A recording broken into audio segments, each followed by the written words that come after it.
Welcome to the stretch run. You look live at Oldy and Chris Walsh, and we today are covering the pretty much the whole card of Del Mar, the late pick 5 at Kentucky Downs, which is all graded stakes, as well as we're going to pull a little Woodbine because they have an interesting late pick 5, and we can show it. And Golden Gate, we have video on as well. So, welcome to Mr. Chris Walsh. And how's your week Hello. going? Good. Hello, friends. I'll do my Jim Nance intro. Hope everybody's having a good Saturday. Wiz, good to see you. Bluegrass Dan, Scott Free, Tony. Glad you got the truck taken care of. Scott, yes, Gary Contessa, he won the first stakes race at Saratoga and the last one.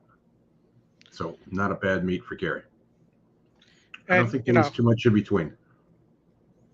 Gary and his Contessa, but that thing last week that was that paid like 115 on a $2 bet. I mean that was a bombs bomb. Price. And one of the things I've been doing as I go through charting stuff and entering data is I go through when I see something like that, how could I have gotten to that horse? And if I put in all there, could I have hit the $196,000 $1 pick 6 at $300, which I think is a normal amount to play that at.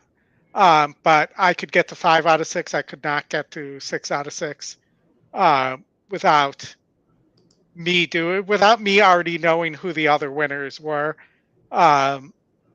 It just in leg 1 there was a bomb also, and it came up short because of that. You just couldn't get to that horse. You're at $300. You were one horse away in that leg. Yeah, you really had to. Just throw out a pace meltdown is what you needed. You needed all the closers there. It was going to be difficult. But again, one thing I just told Oldy before we started, I went back and looked at all the Saratoga winners from this past meet. There were 59 stakes races. There were 16 horses that went off at less than even money, and they all lost, every single one of them. So there's probably 16 singles gone from there. There were some even money ones that did hit, but the favorites won the stakes at 28%. I think the average winner paid around $15. But if you had any of those, you were certainly going to be doing well in multi-race wagers for sure, let alone win bets. So we got 4 minutes to Del Mar here. We're looking at your ticket. You're going with the 1 and the 9 here in race 1. I can tell you that my double here, you're missing 2 of my horses. I have the 9 and the 6 here, and in race 2, going with the speed horse. Yeah. Right. So I went 1-9. I'm trying to escape here. The 9's getting bet. The 1's the second choice. The 6 does have the pace advantage here, but I'm looking at this horse, and this horse is stopping against easier. Trainer change absolutely could factor in here, but this is where I went for the Sadler first time starter that's drawing JJ, even though Sadler's been cold, and then the Peter Miller horse. He's had a rough meet for sure. I do like the 6 to run second again. So I'm looking at a 9-6 exacta there, and I do give a little bit of a look to the 1 as well. Let me look at the 1 had a good workout report as well. I mean, the numbers are similar there. The 3 is kind of interesting, gets Hector. That one I think can hit the board as well. Second time starters are always dangerous. And you said you went with the speed horse. So you went with the 9 here, Queen P. In leg 2, Queen P. Yeah. Yes. The Crichton horse, and I could see that. It did beat 38s. This is a pretty big step up. To me, there is other speed here too, in the 2. and they're right next to each other. So, or actually, they're not. They're not. I'm thinking 1-2. I'm looking at my screen, but the two may actually grab the lead here if they're similar pace, just from being at that inside post. And we'll see if the 9 can rate a little bit. Yeah, But when you look at the win percentages there, they're like yeah, all the same, man. What is top is yeah, like 16 or something like that. right. The definition of a spread leg, which means it will go to the favorite, because that's the way Or those the things work. Or this or the 8 horse 12. that I didn't use that was um, that's the morning line favorite. Yeah, or the 12. 12 is the other. 12 is the next one out when you sort them by win percentage. Yeah. The next leg, this was another maiden special weight.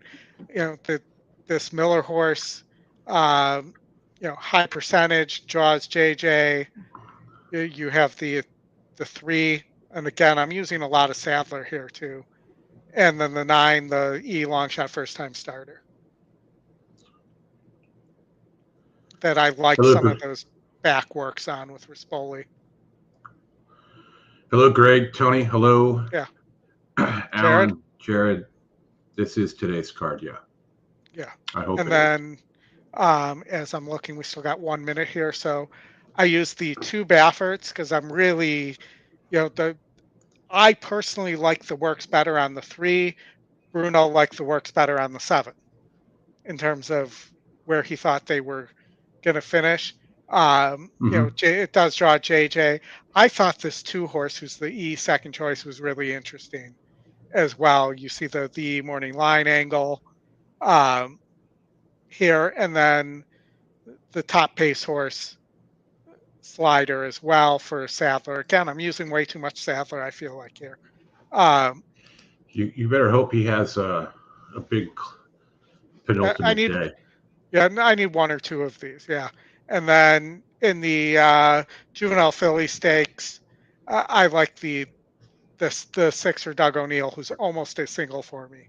Um, and then the 1, the top pick for Erden and Hernandez, who, as we look here, is 60% combo. So hard to leave that off, especially if you do get anywhere close to that 4-1 price.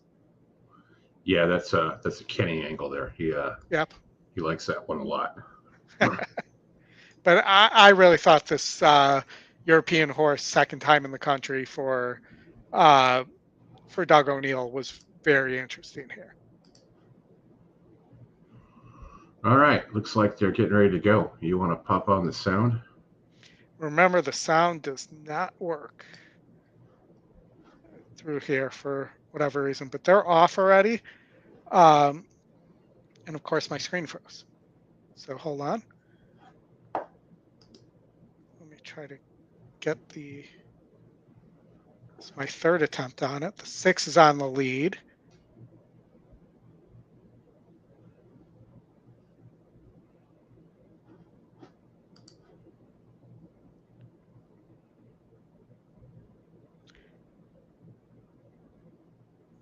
Yeah, I think your 6 is going to go gate to wire here. Good call. That would be nice. Not a good start for me here. Yep, 6 gate to wire. Strong. First off, always gets you. Tried to go narrow in a spot maybe other people wouldn't, and got caught there. Very strong effort on the 6. Oh, 9-2. I'll take that. I had a win bet there. I'm not going to get the exact. But The I do other have Peter a Miller live. finished 2nd. I do have a live double. All right, let's go. Yeah. We have. Only pays $238 for $2. If I can get Nice. If you can can get get Maldonado multiple to, top paces home in a row. yeah, I mean, it's got the right rider for it. I mean, he's going to go. I mean, he has to go. There's really no other way, and we'll see whether or not he can hold on. All right, so let's talk about Kentucky Downs because we only have 7 minutes to to be downed, if you will. So my ticket's pretty big just because of the nature of Kentucky Downs. It is, you know, a difficult situation, I feel like. I really, I really thought the 6 was interesting here in the first leg, the long shot. This probably is a horse just in singles here, even though from a class standpoint, it is definitely not top of the class ladder here. Mm-hmm. But Kinrate is a Wesley Ward. I think the works were very good on it. Um, you had the one Frosted Departure for McPeak, who has been running on dirt, but has the GSR to be successful here, can rate a little bit. Um, the 2 for Asmussen, hung last time against 76s, has been in the neighborhood, it's getting a little longer. And then I also had the 12 here behind enemy lines for Sisterton. Again, a grade 2 horse, almost won at 8 furlongs and is moving up or moving down, depending on how you think about it. And I feel like these 6.5 furlong races are longer than 6.5 furlongs here. Yeah, it's a funky track for sure. I didn't play a pick 5 here, but I did like the 6. So again, that right out of the box for me here for these stakes races with just a simple double and a win bet on the 6. And then I just went with the works of this one 2, 3, 5, 6. Not in order of preference, but in numerical order. That's where I ended up for the double there. But I did give a little bit of a look also here to the 2 Private Creed. Asmussen Rosario's won 2 today. I don't know if that's a good thing or a bad thing, but that's he's won a couple there. Tony likes the 7 with Irad. Yeah, Irad's not getting on bad horses for sure, and it's a twirling candy colt, so it's at its first grass event for Trainer Arnold, and we will I think that horse see how needs to that lead, goes. though. That would be my knock on it. Is you have 1, 2, 3, 4, 5, 6, 7 horses all within 4 points of each other. In terms of the pace number, I took one of those. I took one below at the level below, and then the 2 horses that should be able to close into this. Mm-hmm. I will point out the one that I would feel like the next one off for me is this 11 horse for Adam Rice. And this is the horse that, this is the Saratoga horse. Yeah. That he bombed and, he's the guy who's like 67% shipping into Saratoga. I do not know what his numbers are at Kentucky Downs. The system likes this horse because it is the top pick. I will tell you, so far in the meet, when the top pick doesn't match anything else, it's 0 for the meet. And that's why I tossed it there. Yeah, I wasn't a big fan of the 11 either. Yeah. I can see why you tossed that one. I do like the 2 in the next, though. Hottie, I think, is an interesting play. Another one coming down from Saratoga for Chad Brown. Yeah, see, I passed on Hottie here. I think Hottie wants longer and hasn't really run the same coming back off the layoff. So I wonder what the injury might have been there. But I think Hottie needs the lead or needs to be on or near the lead. There's other speed here. That's why I didn't like Hottie, which I'm probably going to end up being wrong. Or somebody like Henrietta Topham is going to win this race, the 5, the long shot. Yeah, when you look at the handy view or the GSR plus on this, I mean, it's 75 on 8, 75 on a mile 70, 75 on 8.5, and 73 on 9. So I kind of feel like it's in a sweet spot here. And maybe this horse just needs the funky course, because it's funny when you go and you look at the EE page there and you go and look at the turf course. It's definitely not a 1-turn mile. Yes, it's a like 1.5 turn plus a triangle, or something like that. But I also want to note the long shot here that I mentioned is also 3 out of 5 or 3 out of 8 at the distance, and is one of 2 horses with multiple wins at this distance, but just doesn't seem to be in good form to me. Yeah. Um, It's surprising that some of these horses, yeah. I've watched a few of the races there today, and you get some crazy things. You definitely have to be fit to run up that hill at the end. And it seems like you need to be near the lead. Yeah, So I can't recall seeing a race with just a really stone cold closer, right? yeah. Like the 29 number or something like that. And that will bring me to the last race, because I did use a stone cold closer there because that horse has beaten me so many times, um, and caused me to go 4 out of 5 every time I leave it off the ticket. But you know, we have a couple minutes before we get to um, race 11 and 12.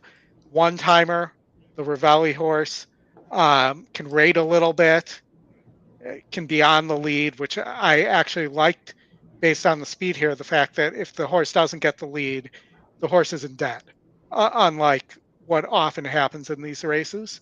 I also liked that it was the second pick, top pace, and top GSR. So it hit a lot of those key things here. And then I like the Asmussen horse, the 7 Cogburn, who's the top choice here Yeah. as well. And I just use those 2 horses, and I'm trying to get away with it. But I think if one timer is unable to rate, or the pace explodes here, I think that Cogburn sits a perfect trip. Yeah. When you get a minute next time, chat with Brad about Cockburn. Okay. That was he was on the coaching class call last night, and that was a nice 5-digit score for him. That was the weekend he was up there at Saratoga with the crew. And I'm just going to So glance in and just see how much time we have here, because I think we're getting close to loading, but I know that there's a post drag there. We are starting to load. Here I have the 6-2, the 3 Wakanaka, or Waka Nakana. I'm not going to try to pronounce that again. no, Here, don't the second no. choice, I thought the 7 Flash Drive, very interesting here, and with has a very good shot on at 10-1 on the morning line, as the long shot. And then I mentioned the horse I used that I would not normally use, seeing the way this track's been running, and that's Red Knight, Grade 1 winner. Beat me here, beat me here. Uh, those last 2 wins. So I just felt I had to use the horse here. Yeah, I can't doubt your what you're thinking there. It just really just you're gonna have to come down and figure out winners at some point in time here and try and get them home. And I think you've got a decent shot at scoring at that. I noticed you left a therapist off the last. I did That's leave. another one. That's another one that's to come running. Well, and that's the thing. Well, whether you use either of those horses, and it's But just that I had to use one, I guess. Spooky well, Channel too, and we're yeah. off. If I'm going to do anything there, I'm just going to either use the speed or I'm going to throw it all out and just try and hit it with closers. One or And the other. the pace duel we were expecting pretty much looks like it's materialized here. The 7 is not. Irad actually got the lead with the 7 after the 6 broke to the lead.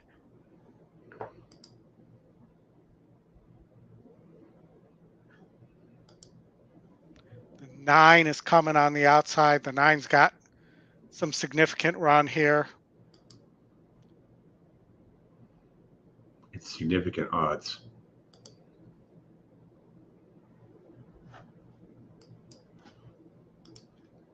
Here comes the 6. Here comes our 2.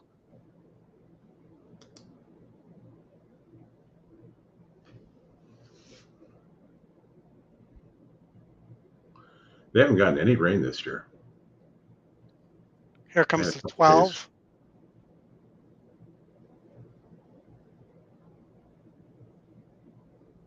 What's the price better on, the 6 or the 2? About the same. So if either of those stay up, we're in good shape here.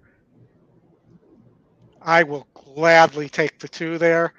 That was the Rosario Asmussen horse you and I both liked. Mm-hmm.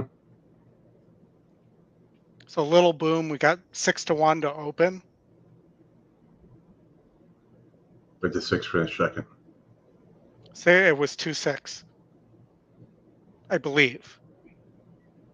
Yeah, they're just getting ready to run up the hill now for me. I'm way behind you.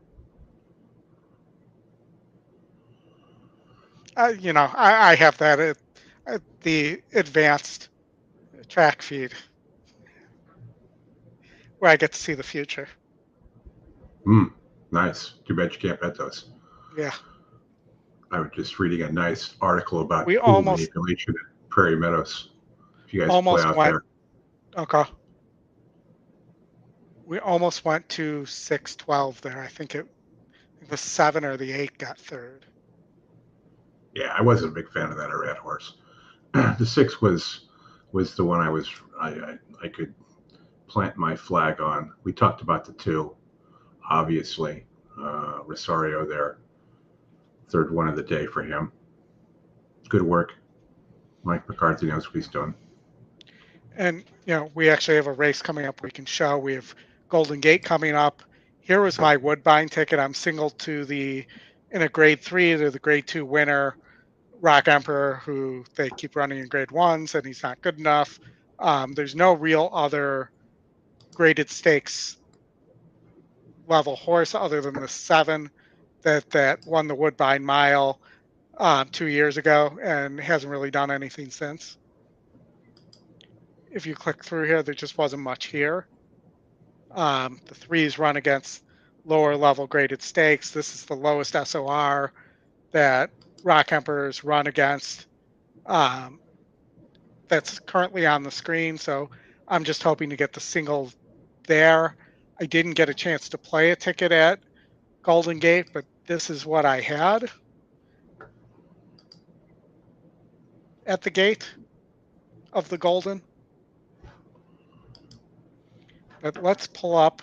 Let's start with Golden Gate since see if I can get myself to actually remember what I'm doing here and get us over to Golden Gate in time. Go. I'm going to try and beat your 4 with the 8. Woodbine. Just a couple more runners to load it.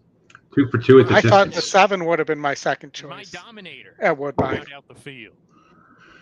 Yeah, I'm a fan of the when you see horses that are in TSR 2 for 2 at the distance. Yeah, Dan, looks like Joel is awake today. Working with my Dominator. We know somebody that must be driving nuts too. He goes in. We're ready to go in the opener. We're off and running at Golden Gate Fields. Performative being asked for speed from the onset. My Dominator sticking to him in the early stages. A man of my stature in the red jacket off of them with Mighty Matt. 2 pairs here as the 2 favorites lead the way. It's Performative leading the way by 3 parts of a length. My Dominator. Let's see what happens with this 6. Is way closer to the pace than the horse normally is. See if that horse has anything left. Outside at the back with him. The quartet hits the forward turn. Looks like the answer is going to be yes. The third on top. My Dominator, Alexander Chavez, right there hounding him. They pull 2 clear. A man of my stature, nickeled along a little bit from the inside. The 1 might have something. Matt Brian Pena gets to work on him. All 4 could still win it at the top of the lane, and My Dominator looks like he's going. Instead, he decides to go outside. My Dominator, top of the stretch, sticks the head in front. Now leads His a Dominator. half length. Now leads a full length, and Alexander Chavez riding this horse with a lot of confidence as he opens up the lead to 2. One of the reasons I didn't play this ticket was because all the warning buzzes were going off that this could be very Performative was second. Yeah. A man of my stature third. I mean, as we get the 4 to 5 favorite. Their final time 1 minute and 4 and 1. If you're going to start a pick 5 with a 4 to 5 favorite, you got a lot of work to do for it to cash anything. Yeah. All right. So Woodbine. Like as I started pick 5 with a 4 to 5 favorite. Yeah. I've got I'm trying to beat the 4 with the 8. So 2 for 2 at the distance. I know it's going to be tough. I'll back that up with a 4-8. Well, I'm going to put a little win bet on the 7 just in case it's able to go. Just in case it goes gate to wire. No gate to wire for the 7. Not happening.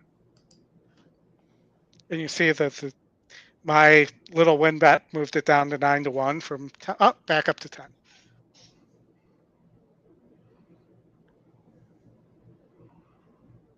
All right, you got sound? I do. Or is he not talking yet? Now he should be.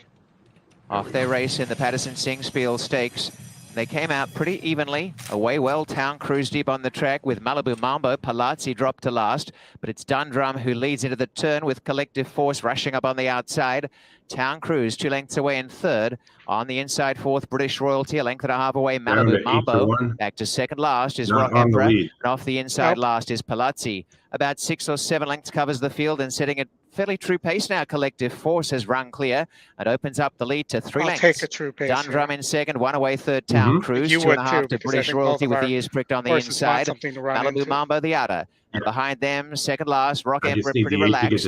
And last is Palazzi. That is the running order early on. The first quarter was 25-1 and showing the way Collective Force by about 2 or 3 lengths to Town Cruise, who's nibbling away, going forward. On the inside, Dundrum, a length away, Malibu Mambo, and back on the inside, British Royalty. Rock Emperor traveling easily second last, and on the inside is Palazzi. Racing along towards the 5/8 and showing the way is still Collective Force. Collective Force by about 2 or 3 lengths to Town Cruise in second. A length and a half, Dundrum, Malibu Mambo. On the outside, Rock Emperor's in the clear. On the inside, back to the tail now, British Royalty. And starting to edge up is Palazzi. They start to pick up the tempo and Collective Force by a length. Striding along is Town Cruise. 1 away third, Malibu Mambo. On the inside, Dundrum. Rock Emperor gradually coming into it now, is starting to make it. And to go fourth spot is really looking dangerous as they corner. Palazzi is also finishing well as they corner in the Singspiel. Town Cruise the leader, joined by Malibu Mambo, and right down the outside, here comes Kazushi Kimura, Rock Emperor, and in the center, Palazzi. They make their moves together. Rock Emperor on the outside, Palazzi up the inside. They've gone past Malibu Mambo and they'll battle it out. And Palazzi coming through to hit the front with Rock Emperor, and they are stride to stride. Palazzi on the inside, and Palazzi finishing a shade the better. Goes on to win the Singspiel. Palazzi by 3/4 to Rock Emperor, 5 or 6 to Malibu Mambo, and then came Dundrum. And the time is 2:26 for the Grade 3 Patterson Singspiel Stakes. I'll put Rock Emperor on the bench for a while. Nice effort from Palazzi. I think Kamara just got beaten on he went wide, the 6 went inside and got the shorter trip. Mm-hmm. All righty, so let's. Mark Cassie, not a big surprise. All right, so what do we got next? Delmar, 7 minutes to Delmar here. You have a double to this. Go ahead. Did you get Gulfstream by any chance? I did not. No. Okay. All right. They're going off here in a minute. Yeah, that would have been a good move on my part. I actually didn't realize Woodbine until I started figuring this out. But looks like you have a heavy favorite on the synthetic there.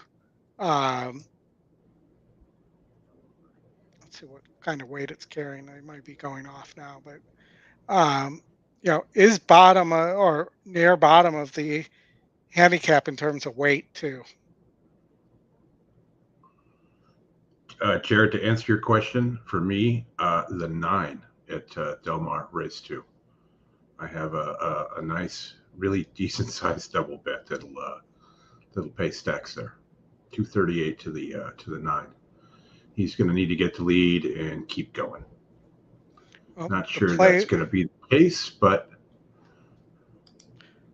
the playback on my pick 5 is pretty big, but you catch the 1 here or the 11 or the 7, you're going to be in good shape here. Oh, is that your?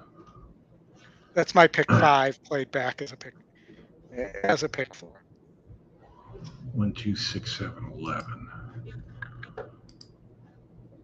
And you're just going to pull the 2 out of there because I know you. And you'll maybe throw the 9 on there instead. Oh, I'll leave the 9 alone. I just need something that. I mean, my double bet wasn't huge, so, but 10 times is what I'll hit it for. Well, but at the price, that's worth it. Yeah, 2,300. I'll take it. Sure. Yeah. But what else can I do here in case the 9 doesn't do anything? Mango Moon. Bob Hess, he does win races here. So does Bob Hess Jr. sometimes. Yeah, Bob Hess Sr. won a lot there too. No, I'm saying when Bob Hess was in trouble, Bob Hess Jr. was the name on the trainer. There was actually, so let me see if I can find the horse. There is a Mandela horse that's Gary Mandela instead of Richard. Yeah, that's the son. Yeah, that's what I thought. I just don't remember what leg that was. What is Luca Panini doing in Del Mar? Did he miss a flight or something? Yeah. Where was he? What is he doing there? He's on the 3 horse. They actually fly. Do they need jockeys or something today? 3 horse in this race. No? Oh, I'm on race 2. Race 2. Yeah. I was on race 3 instead. And, well, maybe if this horse is coming from Gulfstream, maybe he's the horse's no, he's not the regular rider. That's odd. Yeah. We were talking about that last night. It's like, what is he doing here? I would assume that Andy is taking care of the horse. I doubt the trainer came out here for this, but. Well, no, but that's the same trainer on the 9. Isn't it? Mm-hmm. Yeah. Yeah. And he's got the local guy and not the other guy. Today is the Mexican Independence Day. Thanks, Scott. I thought that was Cinco de Mayo. Yeah. It's definitely not May. I will point out on Queen P that Crichton's also the breeder. Not the owner, but the breeder. Yeah.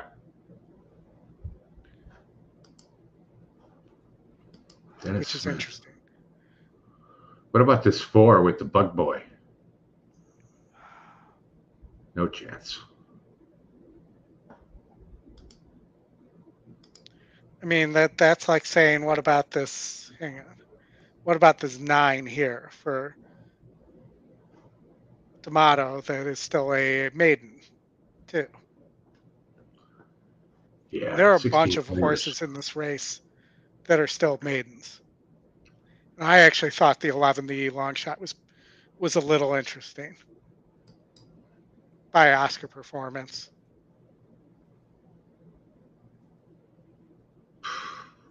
As something that could produce a price at the end. Well, I think I'm just going to sit on my hands with this one, and if the 9 wins, great. If it doesn't, so be it. Your resolution is blurry. What's on the screen, Jared? You can't see it good enough? It looks good to me. Yeah, it's not blurry. Yeah, it is a little blurry now that he mentions it. Resolution's a bit different. I can It's switch. Not as big. Usually the fonts are a little bigger.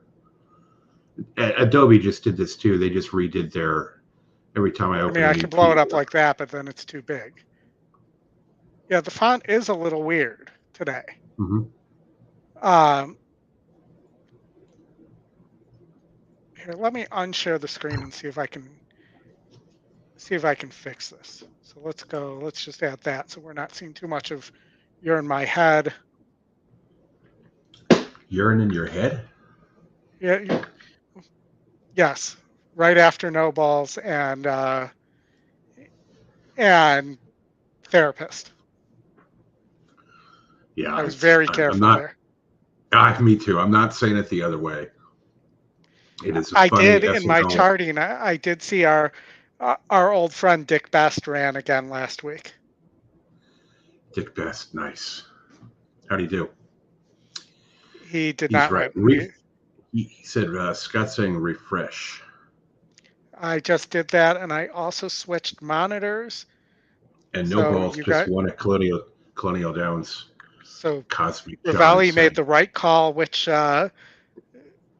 race to enter, because he was cross-entered in the third leg of the late pick 5 at Kentucky Downs also. Hey Brad, how are you? Yes, football has been great. I hope you watched Colorado and Coach Prime. That was another good one. Kind of sloppy, lots of penalties there, but it was those guys are rolling, man. I'm happy to cheer for those folks. Is this any better, guys? Fun season. Let's see. Let me look. About the same.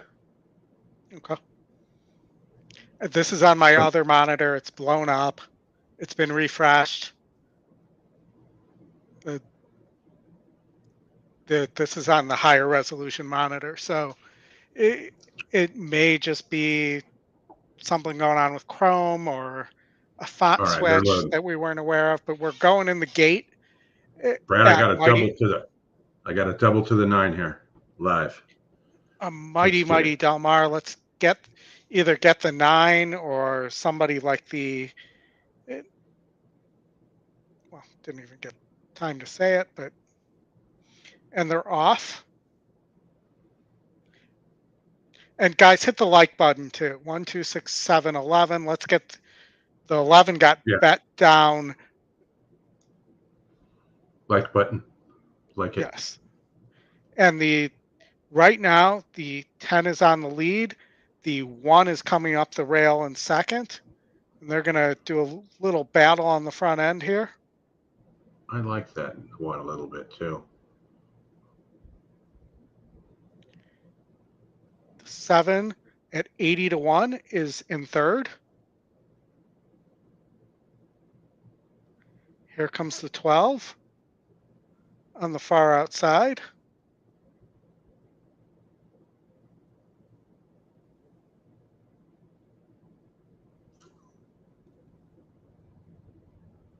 And here comes the 2.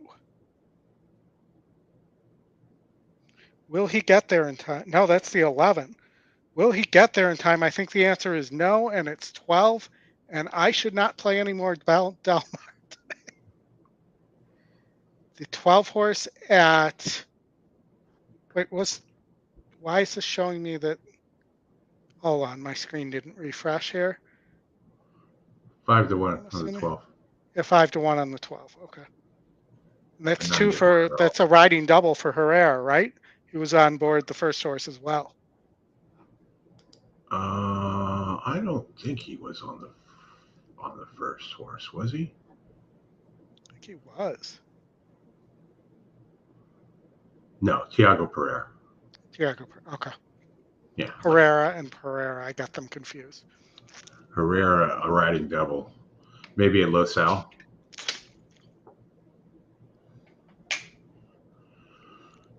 Yeah, well, we did talk a little bit about the 12.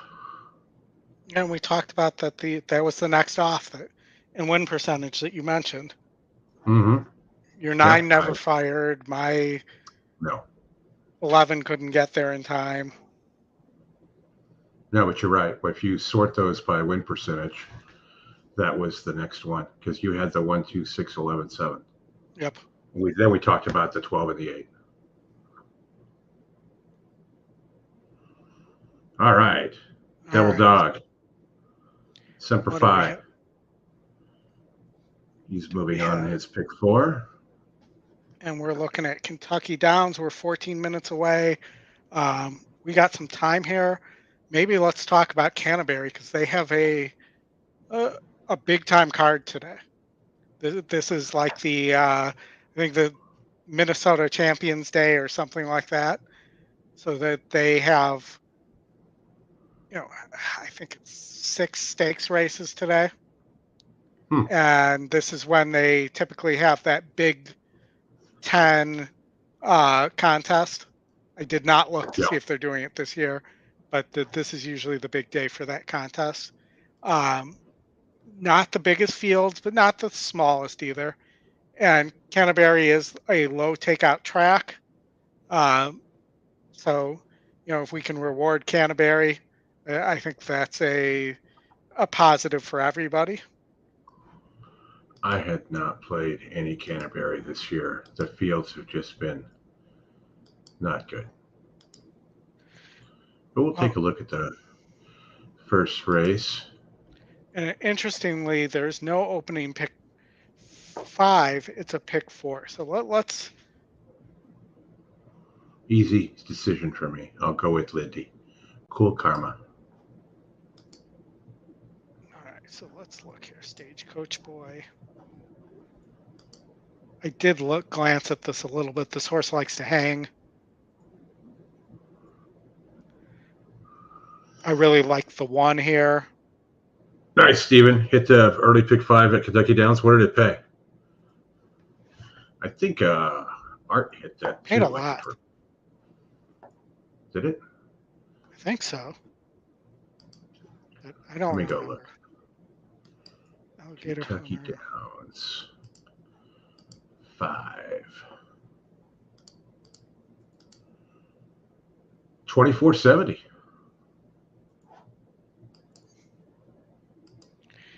Take it. Yeah, that'll work. Way to go, Steven. Just a quick recap there. Looks like you started out with a $13, almost a $14 horse in the 11, which was the EE second pick, paid $13.96. The 12 EE top pick paid $7.94. The 5 horse Viraga, something like that. Vergara. EE top pick, $6.52. Frontal Attack, Mo Bills. That's the one you needed that wasn't in the top pick there. Yep. But it was top win percentage, Mo Bills. And the 5 horse St. John's, EE second choice. Went off at 3-1, $8.92. So yes, not crazy results and a good return for sure. Well done, Stir. All right, so I'm going to take that horse out. I want to play a little $18 play here at Canterbury. Why do you have so many horses in the first leg?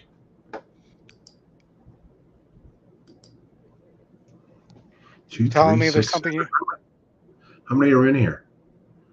3, 6, and you got 4 out of 6? So you don't like the 5 or the 1. Okay, the 5 is 15%. I can see why you don't like that. I will tell you that it's got the one of the top jocks on the 5. Yep. And you know who his agent is, right? I do not know. And he's set down in the middle of the track. That's Richard Grunder, our old friend. Alrighty, at Tampa, and he does not. He usually has 2 guys, and they're usually top 2, top 3, because otherwise they don't ride for him. I'm just going to win bet the 1, the 2. If the 3 wasn't the long shot here, the 3 would be the horse I'd probably drop out of here. For me, I either single the 2 or the 3. The 2 or the 3. If the 6 beats you, fine. You're already getting rid of the 5. Well, we missed it. We're off anyway, so didn't get that in. I got my win bet in. And your win bet was on? The 2, Lindy. Well, the 7 broke. Strong. The 3 is in second. I'm going to say the 2 is not running because the 2 is second to last and about 10 lengths back right now. It's a closing track, Oldy. They like to close from the way back for Canterbury Downs. All right. Well, I didn't bet a lot on I mean, this might not be. See, I would have gotten the 7 here had I got this in, because the 7's gonna win here pretty easily by 4 or 5 lengths.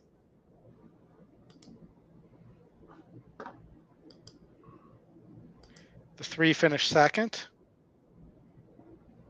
and the 6 and the 2, I believe, rounded out the exacta, the super. The last exacta. Yeah, the last part of the lower exacta. We also have the exacta systems, and I don't know why exacta systems would be. Well, you were right about the one finished last, so that was a good exclude. All right, let's see. Steven is asking about the 7 in race 9.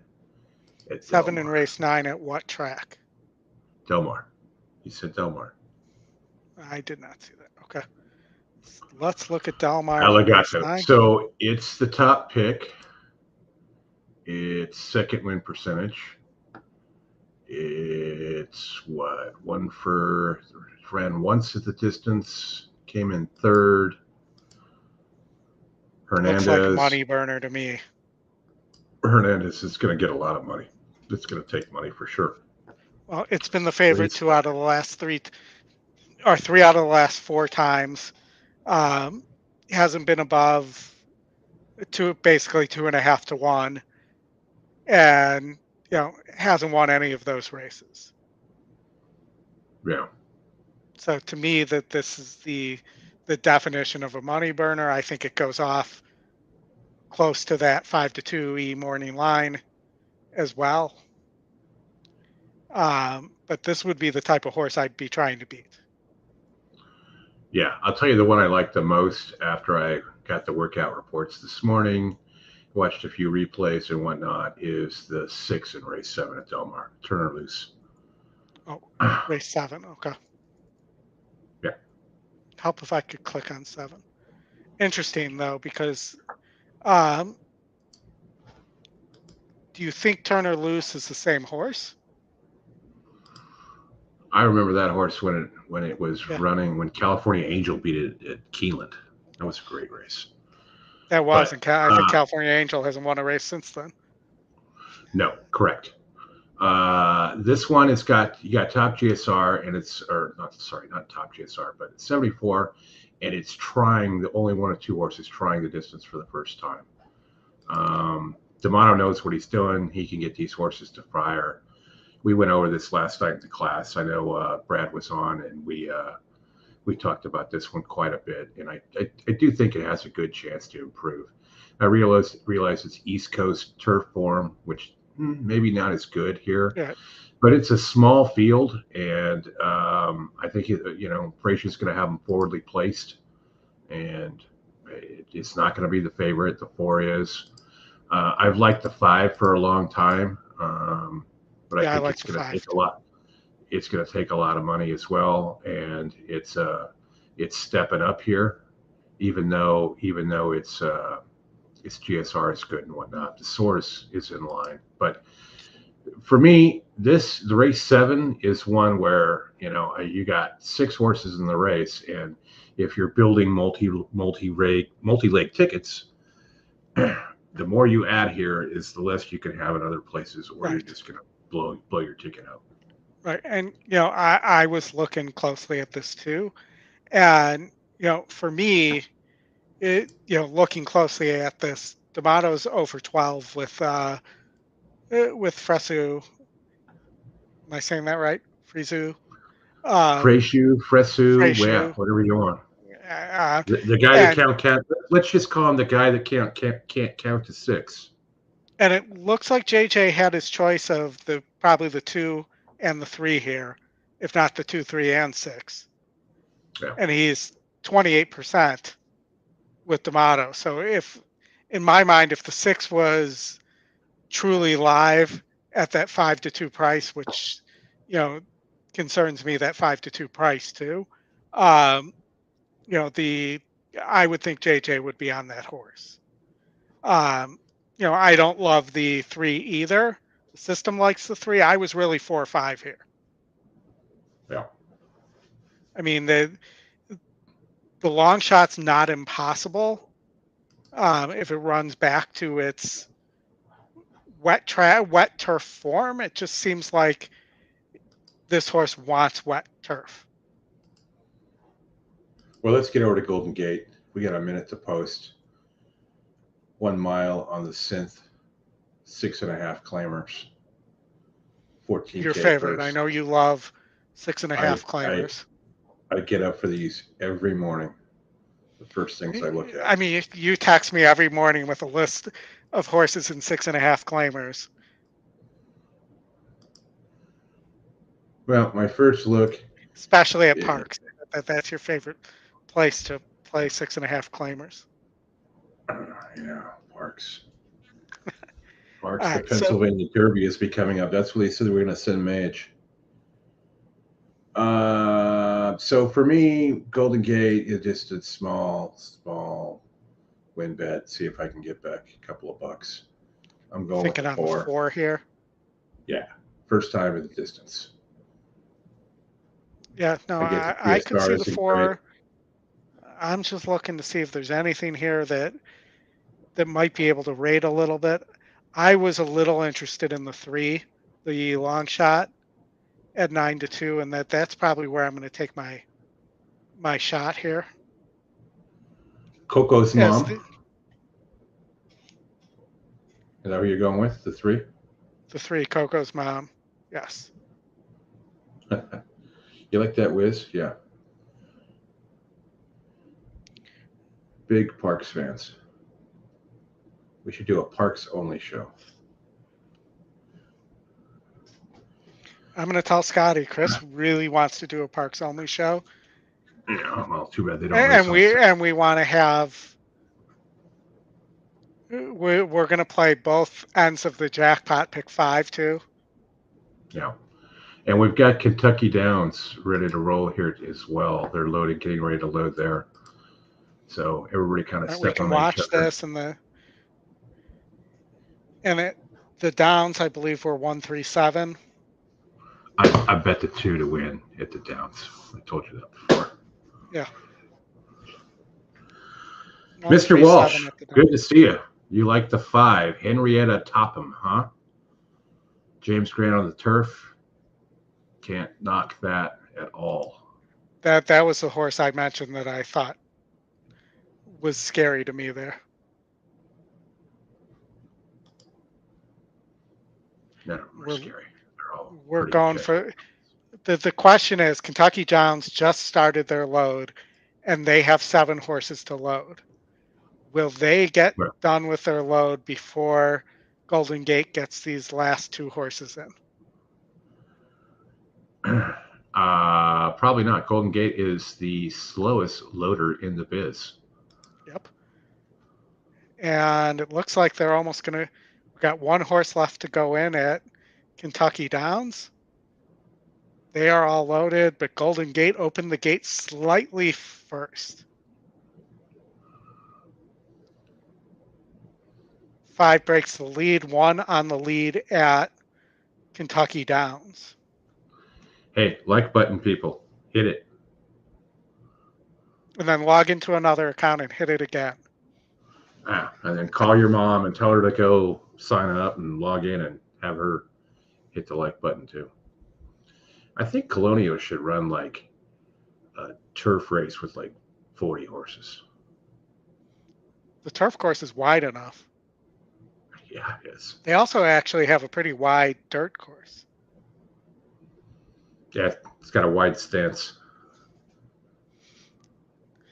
Just don't use those in airport bathrooms, Chris. No. Good luck, Wiz. 1, 2, 3. I have the Jackson 5 in my head. Or not the Jackson. No, that's ABC. It's easy as 1, 2, 3. Come on, 1. Gate to wire. 1 time. 1 time for the Oldy capper. Not one timer. That's the next race, but one time. Put that tree in a good spot there. Come on, wire. Gate. Boom.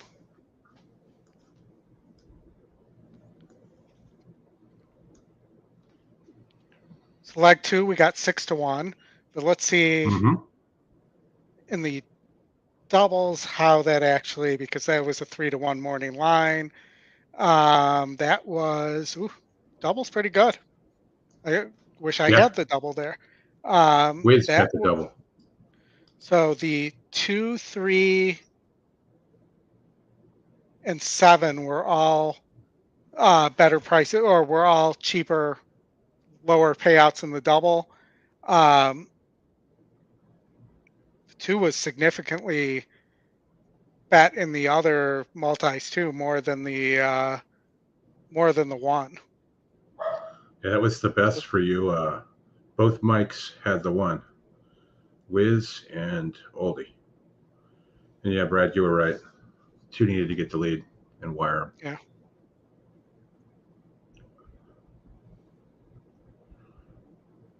All right, now we got. You're right on race 7 at Del Mar as well. 4 is the horse to beat and the deserved favorite. 3 is the other one. Other than turn or loose. All right, we got 10 minutes to Del Mar. We got Woodbine, race 9. 2 minutes to. Yeah, let's go to Woodbine. We got a minute to Gulfstream, but probably. But we can show this. Let's step on that. Not much, Mr. Walsh. Always good to have another Walsh on the show. So never have too many Walshes. It's like being on a conference call and you have 5 mics. Yeah, 5 mics. All right, so Oldy is alive. He got the 12 in the last. The 1 here, you're thin. 2 horses in the next, but moving on. Yeah. I mean, Woodbine get here. Past the next, we might be in business. Let's see, Woodbine. Woodbine, this is a 20 cent.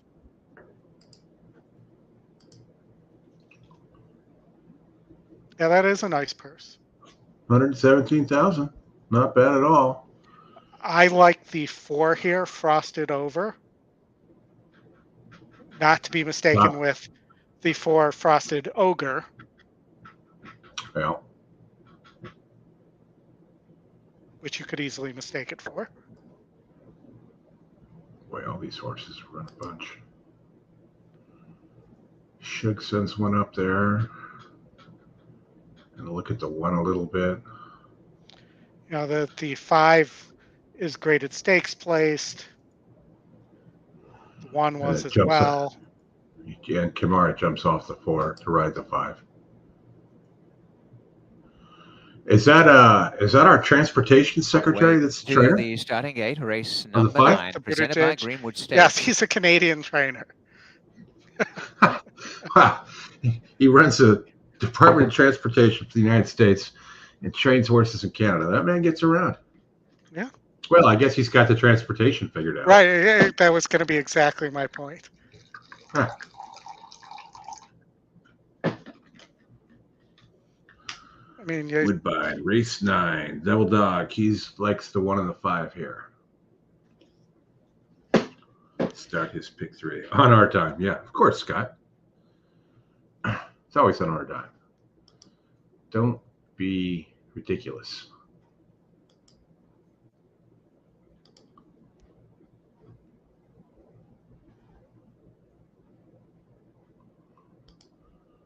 All right, so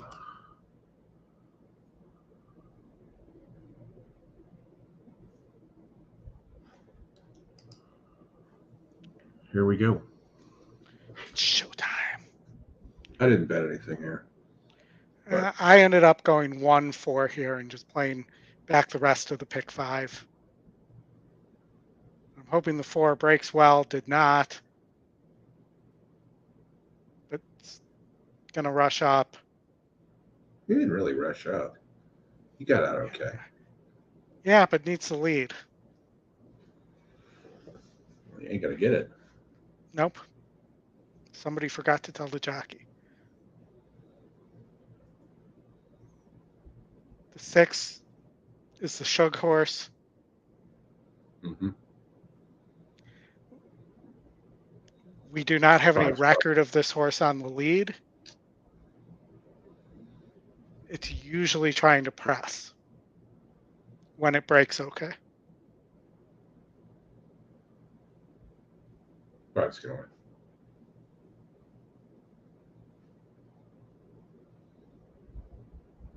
Pretty lively pace for a mile and a 16th at Woodbine, though. Yeah. I mean, they're pretty compact field.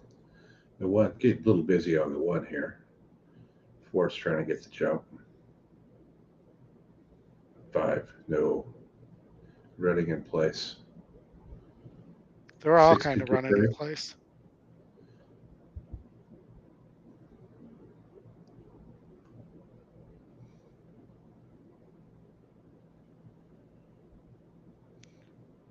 Five's rolling. Yeah, yep. 5's got it. Pete will be on a plane back to the U.S. in probably 40 minutes.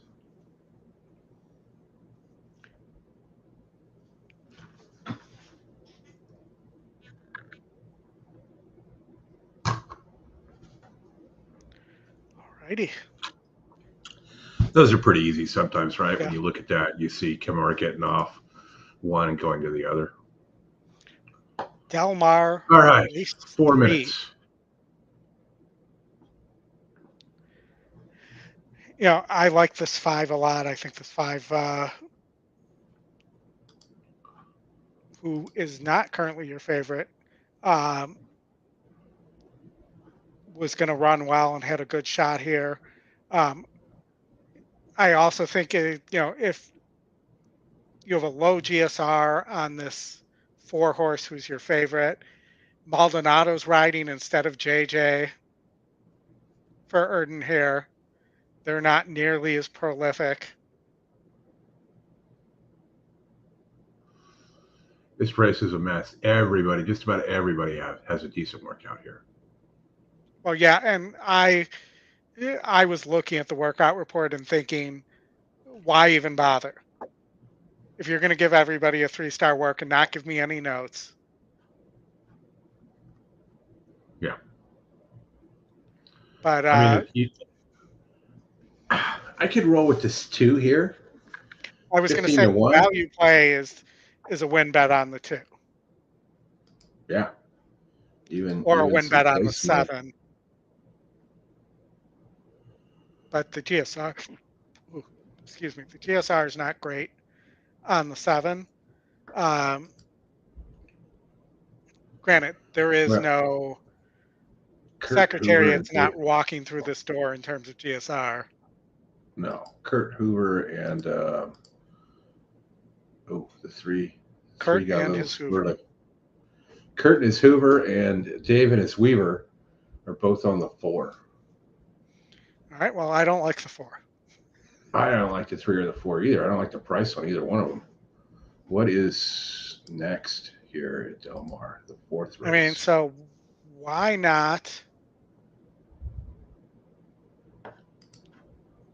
What about? No. I mean, the Diodoro horse has the class, but just hasn't run. And what was it doing running in a trial? Did you say you liked the? Did you say you liked the 3 over the 7 in the 4th race at Del Mar? I preferred the 3. Yes. But I thought the 2 was really interesting there too. Do you think the 3 is going to come off the pace? I'm trying to remember which. Let me look at the. I have a minute here. Let me look at the report. One of them, it sounded like when you dug into the past workouts, had been working that way. Because that's those are the 2 guys that dead heated in that other race that Baffert ran 1-2 and are tied for first. Let's see. So this is race 3. Where am I?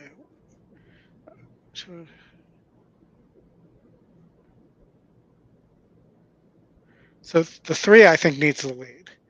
The 7, let's see, speed on display. They're both showing speed. Yeah. I swear there was a note somewhere. One of the other things I liked about the 3 was it was working with Mission Beach, who's an actual winner. Yeah. What are the wheel pays here? The probables. 2.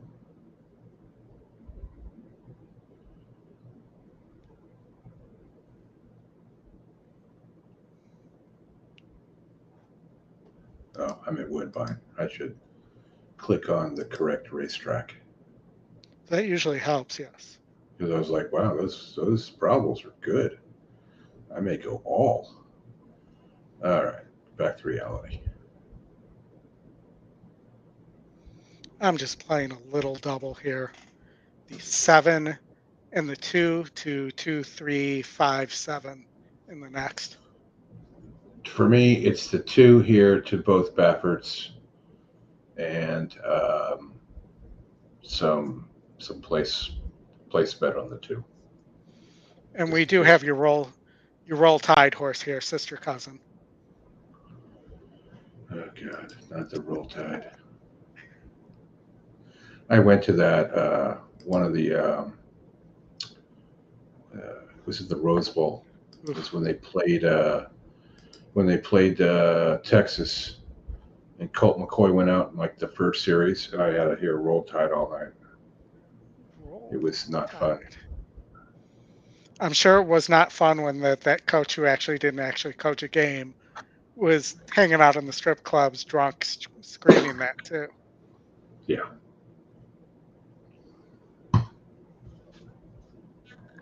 Well, either the 3's going gate to wire, or I think the 2 looks very good right now. I hope so. I think it's really those 2 horses. You know, if the 2 runs second, I'll make some money.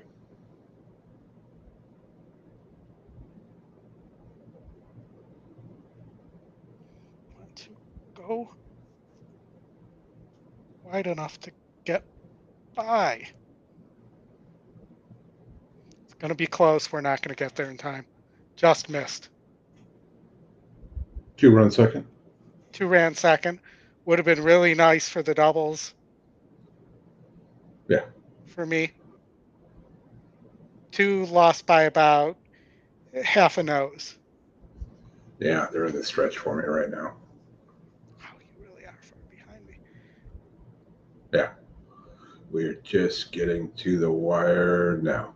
Yeah, he was well beaten, but again, that's why, did he stay up at those odds? 16-1 place bet there.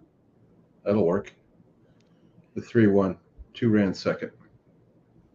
So it looks like the 5's a pretty heavy favorite in the doubles in the next. 7 pound weight break there.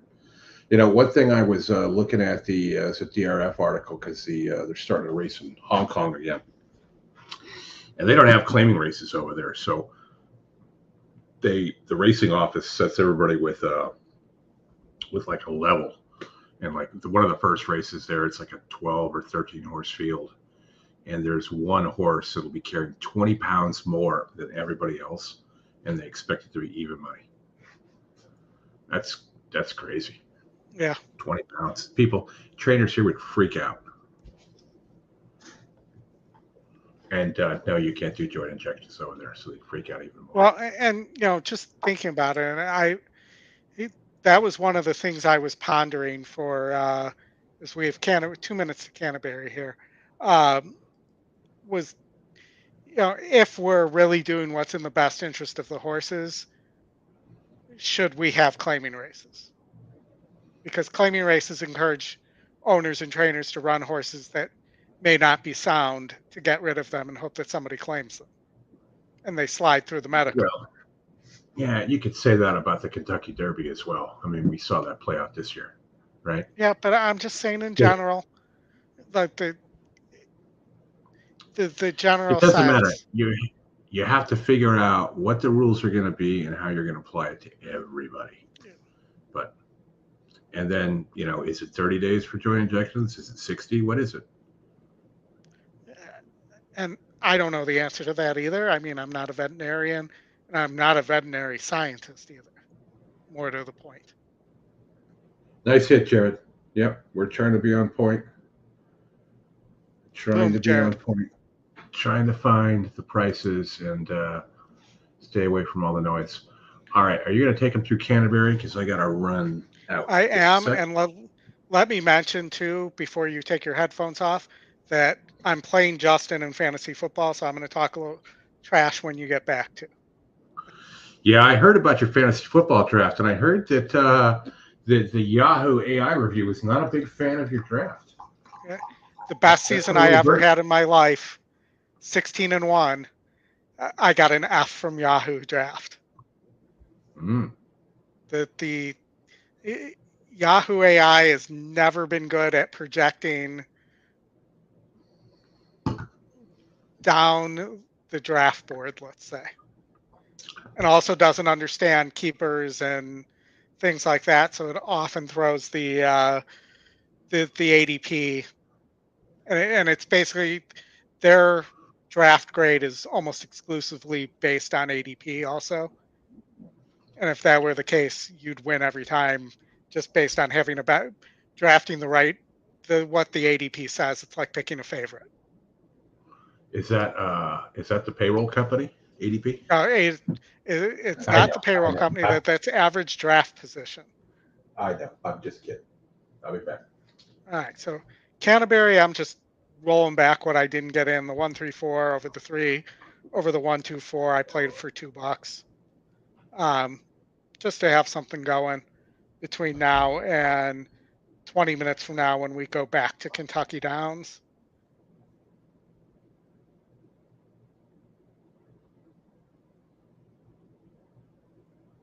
Most states have different rules.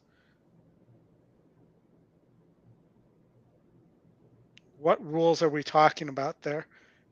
Yep. Brad, though, had a terrific draft. Has a excellent team. The algorithm-based software I use thought Brad had the best draft. So, we're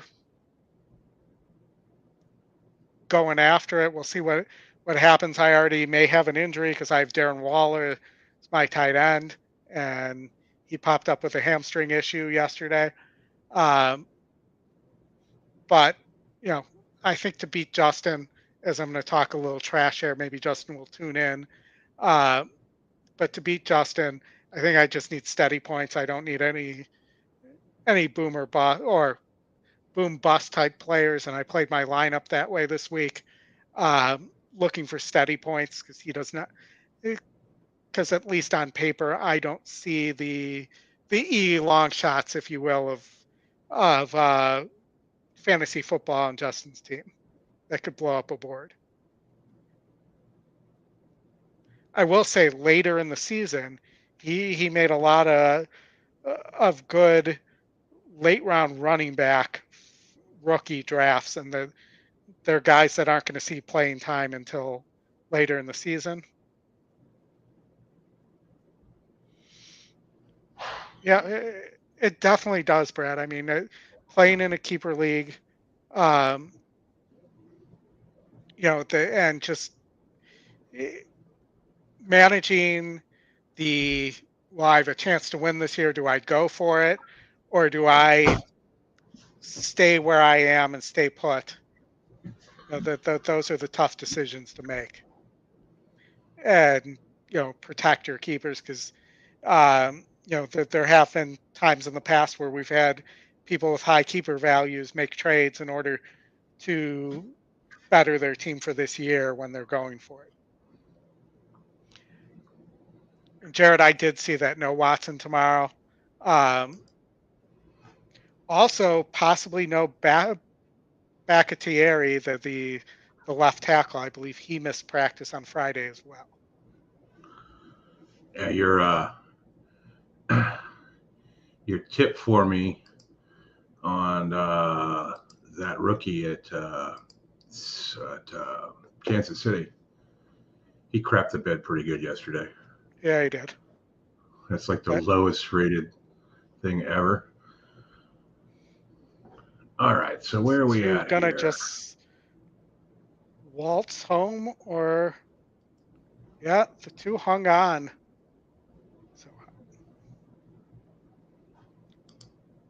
gate to wire for Jose Patio.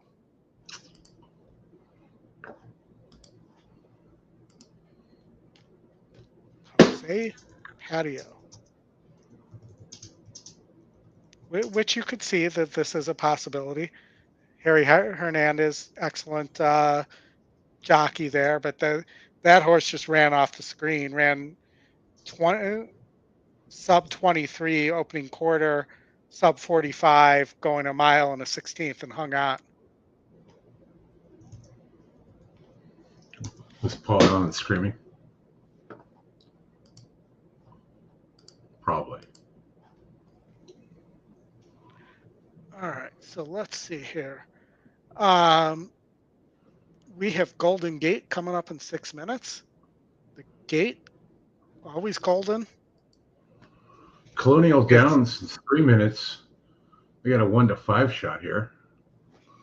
All right, so can you beat the 1-5 shot? I don't know. Let's go look. We also have a 1-5 shot at Golden Gate Field. That doesn't surprise me, but. All right, so your 1-5 shot, no nay Mets, which I think is something that Mets fans often say. 35%. George Weaver stretching out to 5.5. Hitting Paco. Speed. There is other speed here, though. There is. King Conte may not be that cheap either. No. Well, so.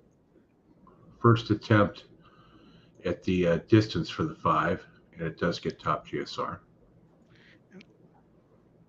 Graham Motion, the 3, also, losing some GSR there. Let's see if there's any. Who pounces here? Maybe the Brandon Walsh horse. The 8. You like the 8 here, not the 4. It's possible. Nearly did it on this course against 68s.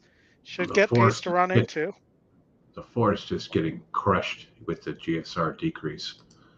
The 8 is 1, Well, and the horse I have up to the long shot, the 11. Currently sitting at 11-1. Broke its maiden last time. Right here. Great. Likes the distance. That's one of your Tampa trainers. The 8 is Bluegrass Dan says the 8 wins race 8. I mean the 11 wins race 8.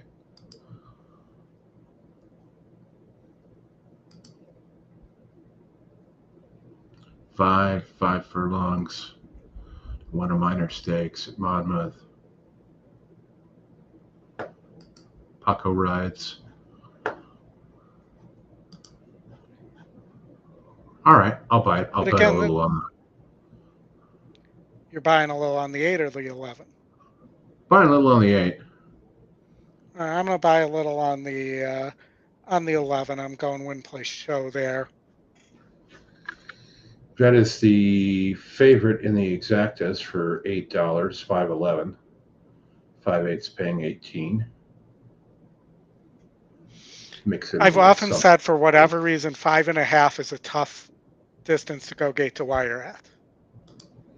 Mm-hmm. I mean, the works are huge here. I did not look at a workout report for Colonial today. the works are huge on the 10 as well.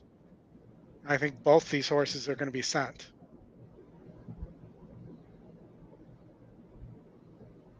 What the hell is ASC? What track is that? You don't know what track that is? That's Ascot. Oh, that's right. That's the weird horse that won it. Okay, that makes sense. Not the one that won, though. What's impressive is this horse, according to I'm sure this is a glitch, broke from the 15th post in a 14-horse field.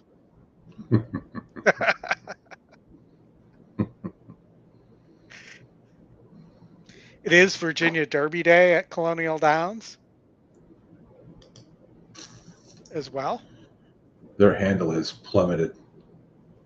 We predicted that, though. You and I both were on the this is a bad idea train. All right. Russ is looking for the GSR on the 5-horse in race 4 at Del Mar. I'll tell you, Russ, what that is. Del Mar, race 4.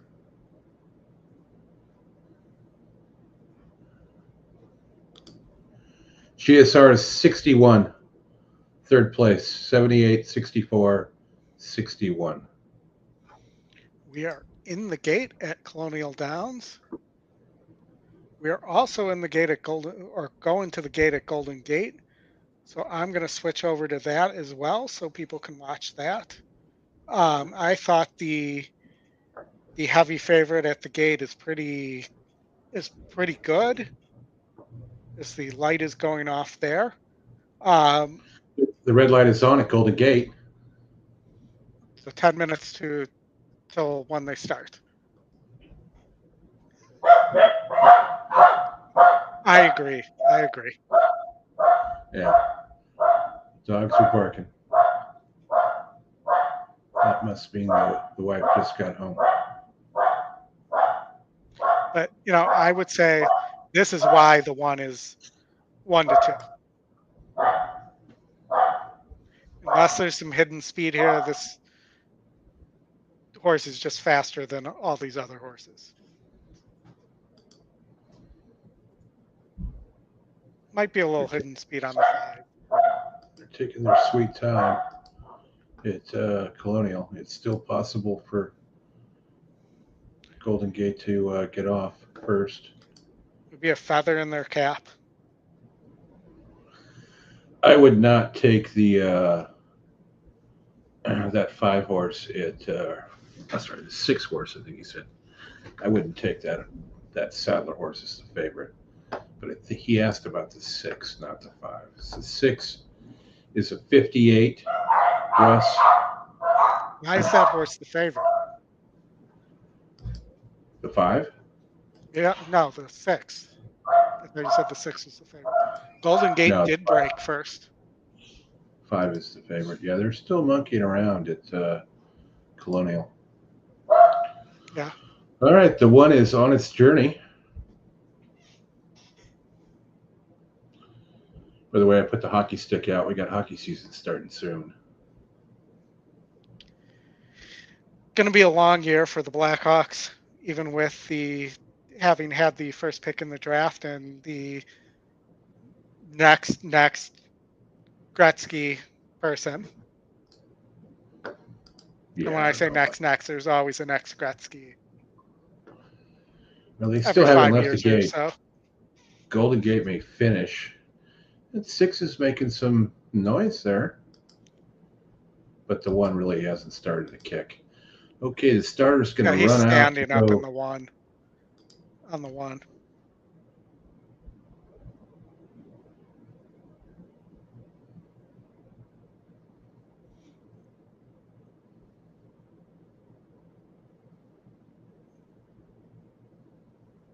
I mean, at some point he might want to let go of the reins and let the horse go. At some point, yeah. But because how about right now?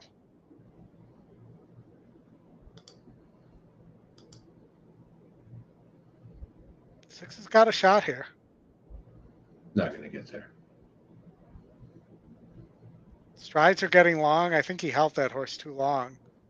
6 is going to get there. Nope. Oof. I think the 1 got the bob. Just left the gates. Go at 5 and 10, just like we expected, both on the lead.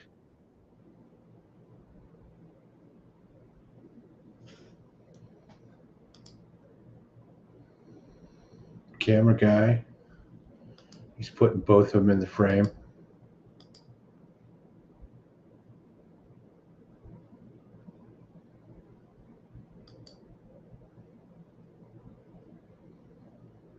Eight's like a... Yeah, 5 was too good. I think it's the 11 was the one that got up for third there.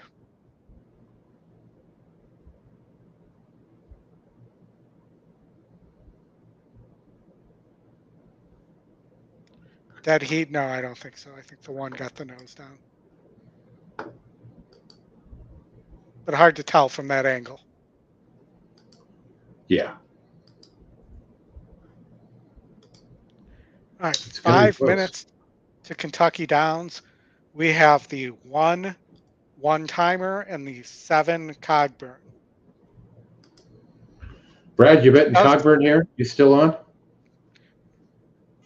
Cogburn does sound like a little bit of a personal problem, but it wasn't a personal problem.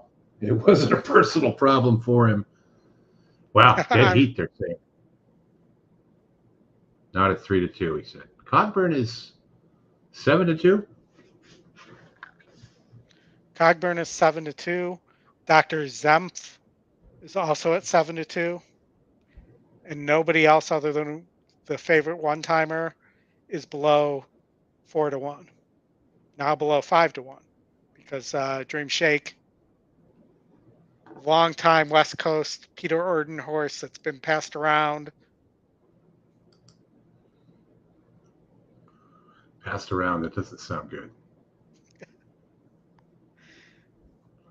I'm not the one who's moving it from trainer to trainer. That's what they're doing.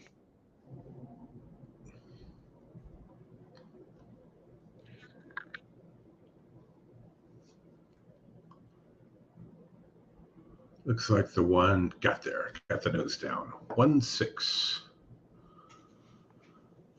Shadow of the wire.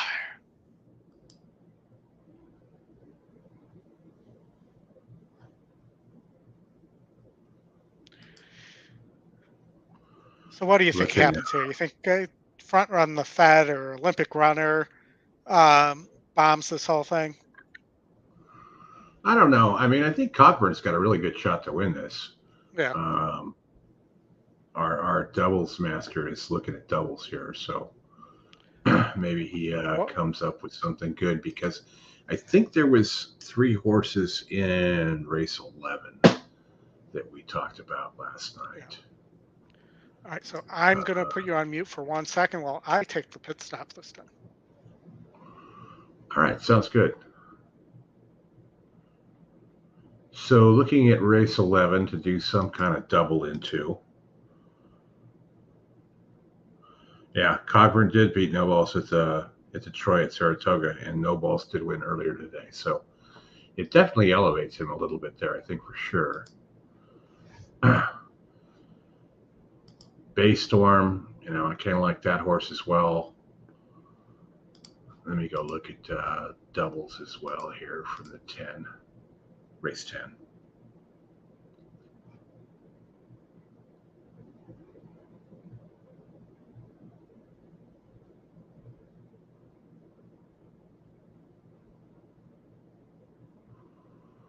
To do probables, doubles. We're looking at the 7. Yeah, these aren't bad. I think the minimum here, 7-6, or yeah, 7-6 is 18-1. 7-3, 20-1. And you get into the 30s, and the 2 longest shots would be the 1 and the 4 in the next. Yeah. Scott, I was going to mention E.T. Baird in town to ride one-timer longtime Arlington jockey, longtime, I believe I heard the story from Wesley Ward that E.T. Baird was his roommate when he first came to the U.S. and that they roomed together as jockeys when Ward was a jockey.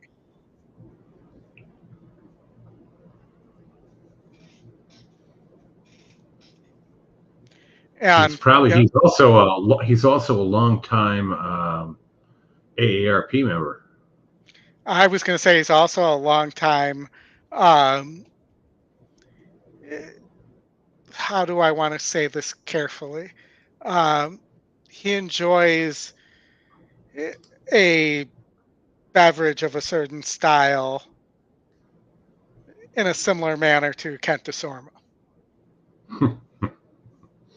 Does he stand up before he runs second or third too? I don't think so. Can this 4 really go gate to wire in the next there? No, I don't think so. All right, I'll Cogburn it. You'll Cogburn it? Yeah. We'll just go with the EE picks in race 11.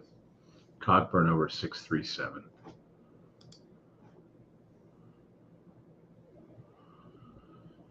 6, 3 is 19-1, 19-1, and 37-1. I'll take those 3. All right, I'm like behind you again, so it's annoying to watch these when you're ahead. So I'm gonna go watch. Well, I will tell you that, wouldn't this be the type of race you'd like to see Amy C., who's adept at running down the hill, into 6.5, 6 here? No, I want the 7th. So no. There you go, Brad. 2, 3, 6 for blended return at 20-1. Love it. Go Cogburn.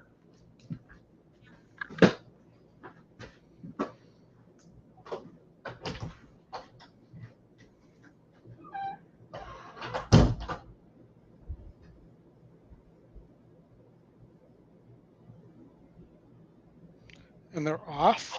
One timer is back by Cogburn right now.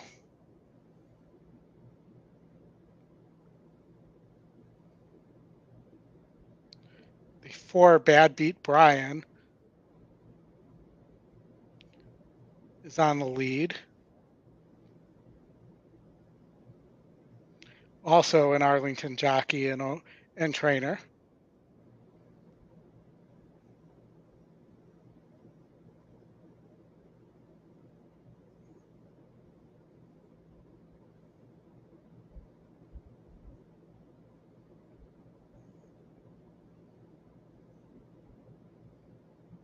Come on, get up.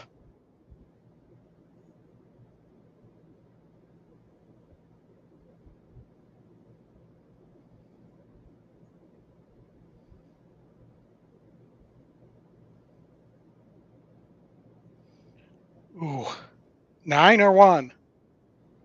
What do you guys think?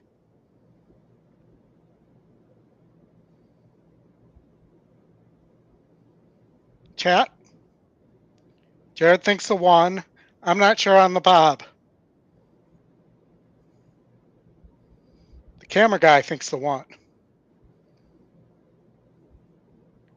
I'm going to blow up my screen and see if I can tell.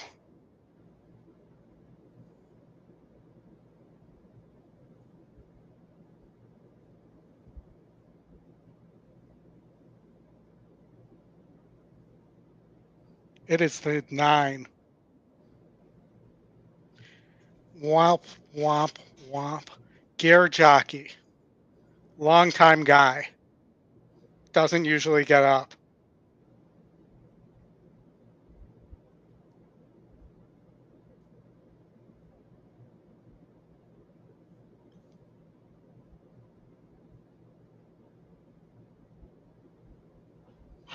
Unless there's a inquiry here, which there could be, because the 9 appears to be leaning on the 6 there.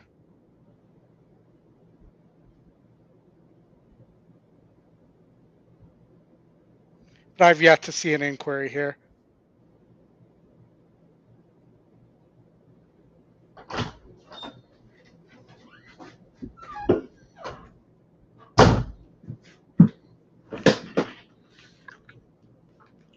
Gear jockey got his 9 down there. His nose down there, didn't he? It looks that way to me. I'm just wondering whether he may have been leaning on the 6 Bad Beat Brian. Or not the 6, I'm sorry, the 4 Bad Beat Brian. In the stretch, because it looked to me like he came in.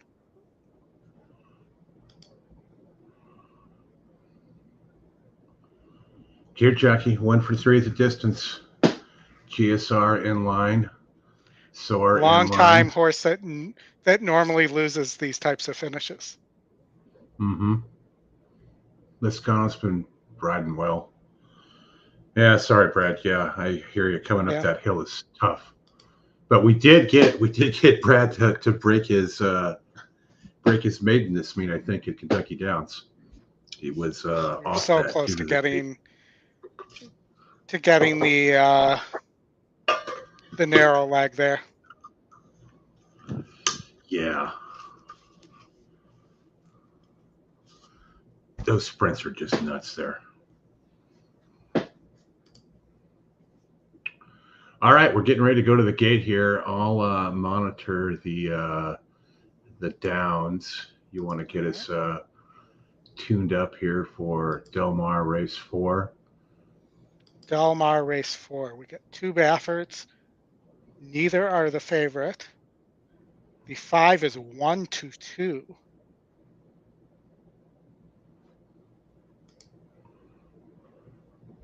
Which seems like they're off. Not on my screen, they're not. They're loading right now. Yeah, okay. Yeah, I just can't take. I couldn't take Sadler 2-5 any day there. I mean, both I just couldn't take that horse.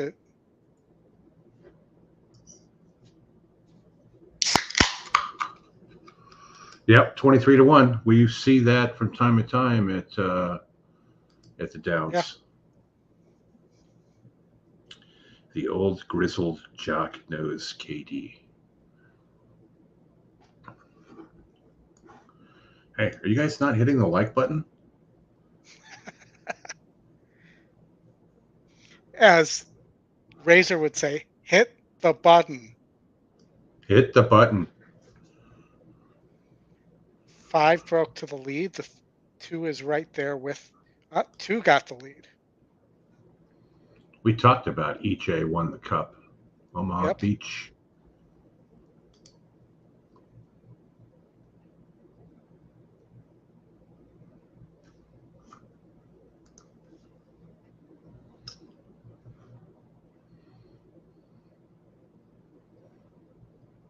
It looks like the 7 is the Baffert to have, as the 3 is going backwards. That was the one Bruno liked. Actually, they're both together. They found each other. And they're both going to swing super wide. Mm-hmm.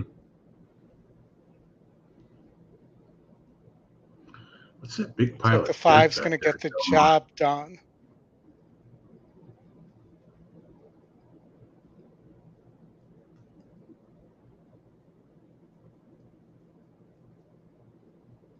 It wasn't for me, but if you want to play 3-5 there, I've done it elsewhere. Just didn't like that horse at that kind of price.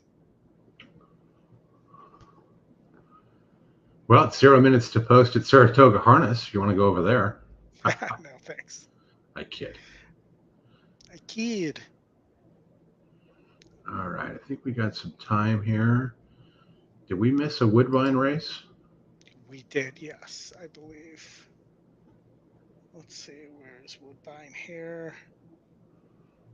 Looks like the 2-1 at Woodbine. And the 2 was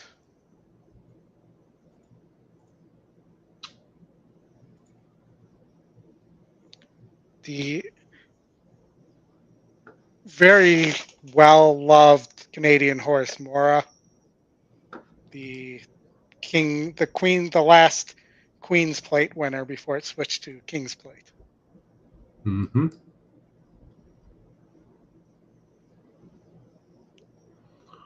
All right, Oldy. Well, we've got 6 p.m. Eastern time here. We got 2 more at Kentucky Downs. Let's figure we'll go through the 7th at Del Mar, which is 7:30 Eastern. Kind of wrap it up there, and I'm sure you'll have a late pick 5 for the crew, and then we can watch that first race and then get some dinner. Gear Jockey 48.60 to win.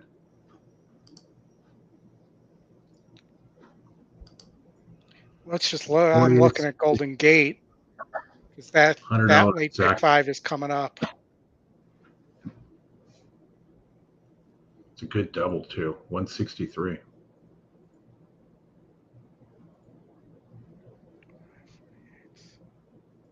So I'm just going through here. Hey Jared, that grass kind of also plays like Australian tracks too. Especially some of those ones that are in the residential neighborhoods.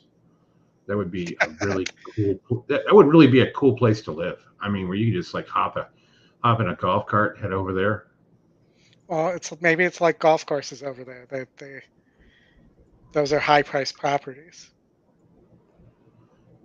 Yeah, not the ones. Some of those ones are interior going to be hot as hell.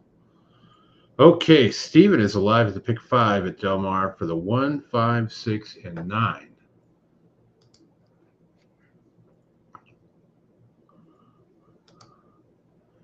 But you've got a 4 to 5 in there, and is a 4 to 5 win race 1?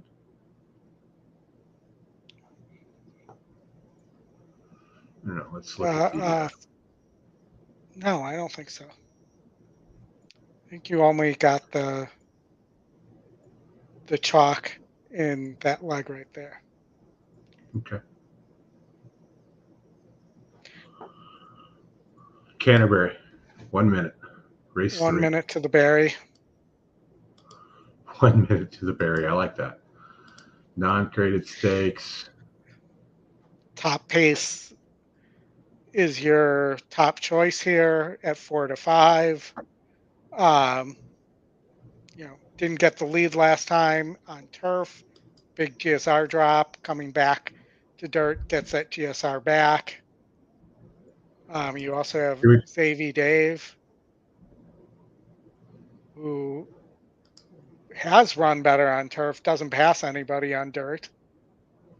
And the Alligator Hunter for Tim Padilla. I don't think both Padilla horses are going to the lead. I'm going with the 2. 4 I think for 9. that Padilla's gonna. I mean, you pretty much need the 2 and the 6 to go.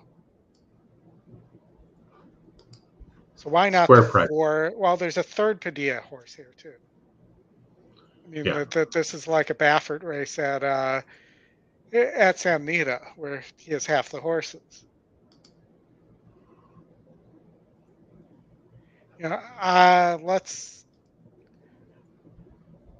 Let's go 1.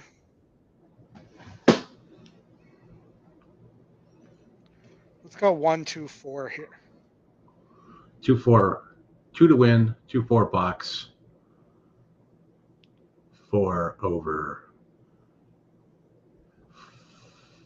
Or sorry, 3 over 4, maybe 3, 4, 2. I don't know. I'm going to stick with the.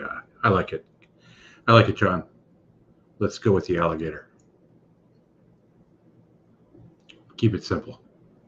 I really don't think that Padilla is going to allow both those horses to go, though.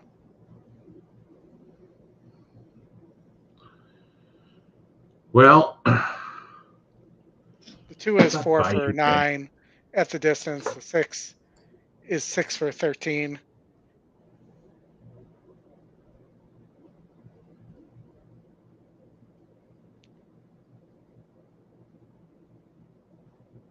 So I mean that they're going in the gate right now. I think the important thing for the 3 is the break. Since this does not appear to be the type of horse that will pass another horse.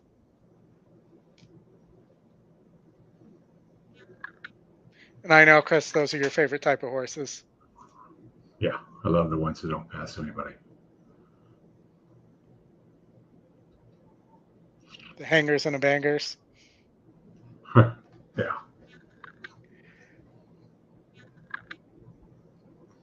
I feel like I keep hearing a meow in the background. Anybody else hearing that? I got no cats.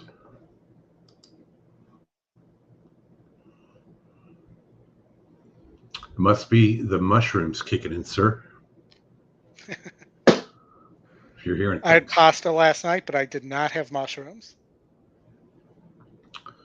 You would know. I know you don't mean that type of mushroom. I don't want any part of that. It would make doing the show extremely difficult.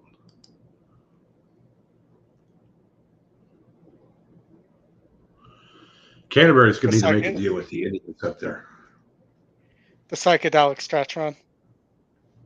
The psychedelic stretch run. We would need like different lighting, lava lamps, lots of the Beatles, Sgt. Peppers. It would be a good show. I mean, maybe we could get Fish to play live.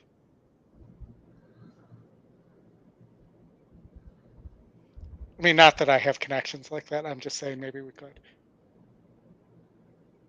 Because why wouldn't they want to come on the stretch run? There's 2. No. 3, 6? Or is that the 1? 3, 1.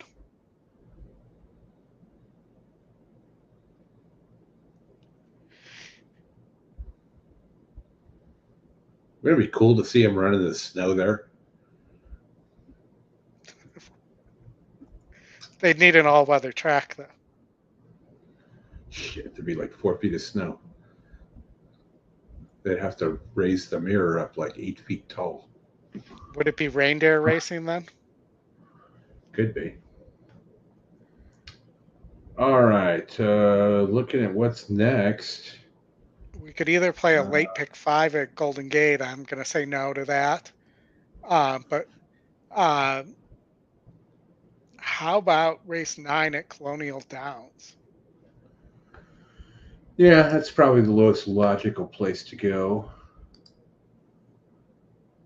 You have Mission Joy, your E top choice, grade 3 winner, multiple grade 3 winner, grade 3 winner at the distance for Graham Motion with Gallardo aboard. You have the 4 Idea Generation for Chad Brown. First time in graded stakes. Didn't beat a group of 66 last time out. And had start trouble, as we all do sometimes. You have a second Chad Brown horse by Into Mischief here. 16% to win, 18 to 1 on the live odds here. And again, this horse is stepping up in class after not winning against easier.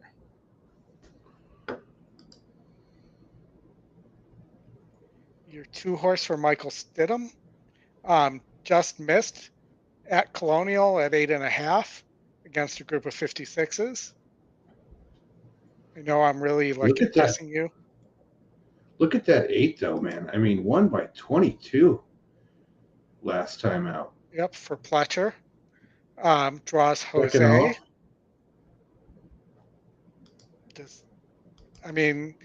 This horse has been getting beaten by, so in the Florida Oaks was beaten by Mission Joy. Could it turn the tables this time? If it feels like it did last time, the answer is yes. Is there any other? I mean, what's interesting is the pace number is certainly not as high as the 5. Yeah. Fortunately, there's no Linda Rice horses in here, so I don't have to worry too much. Again, I think the 5 Broadway Girls, a mile is more an ideal distance for that horse. Yeah. Doug didn't bring anybody out here to ride the horse either. Is it raining there? I haven't seen any rain on the little EE thing indicates. I know. Still rated as firm. Looks a little cloudy. I don't see any rain yet, but it may be coming. This is your Virginia Oaks.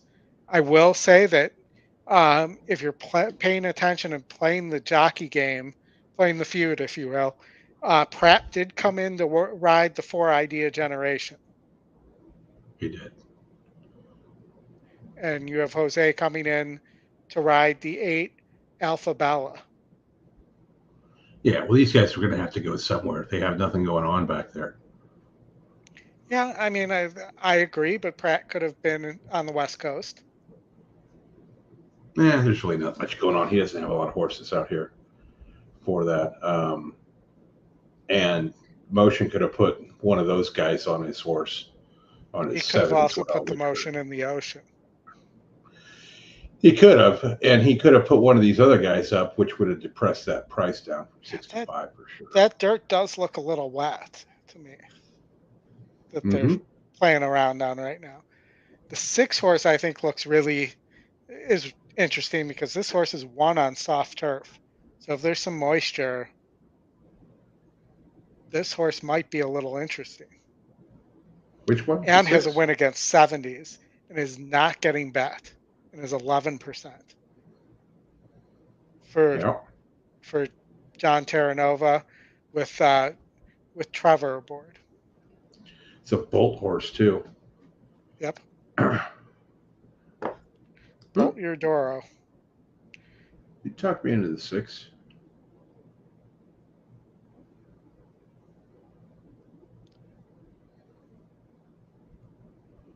I like that. That could be the super. The bottom 4. 5, 6, 7, 8. Throw out the 4.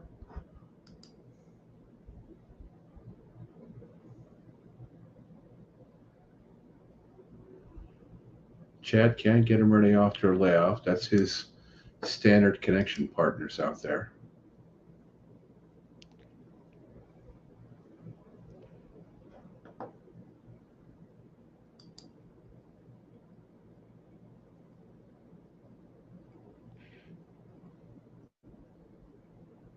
I'm going to play not a super, but I could play a super here.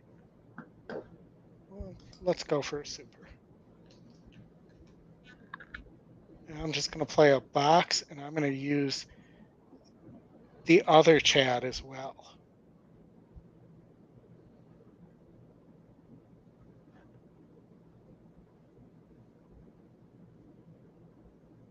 Because you know who always beats you. It's the other Chad. Which is such a Chad thing to say, but Chad and the word beat. Interesting.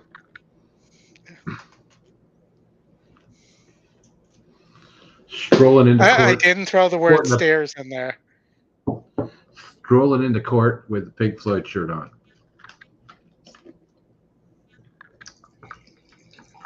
That's because if it wasn't for the stairs, he might have used a wall. Love it. Roger Waters just turned 80 years old the other day. That's crazy. That guy's kind of nuts, but I did like his wall shows were great. But it is kind of nuts that guys like Roger Waters and Ric Flair and some of these other guys that are still alive, having done the things that they have done. Well, sure. I mean, there was I saw a picture the other day about 2 guys. You might want to cancel your ticket on the 6. Why? I believe it just turned over in the gate. But let's see. They're backing it. No, that's the 5 actually. I think. Yeah. Well, I canceled the super. Which changes if the 6 is if the 5 is gonna scratch, that changes your pace scenario as well. Yeah. And maybe brings that. What was that? That horse that won by like. Let's see if we can find that horse. That's the Pletcher horse. Yeah, the 8 horse. Uh-huh. No, they reloaded the 5. That's crazy. And the 5 did not get the lead. The 6 is on the lead. I know I'm probably ahead of you here.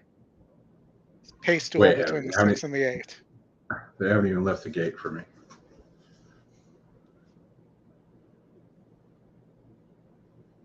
They just broke.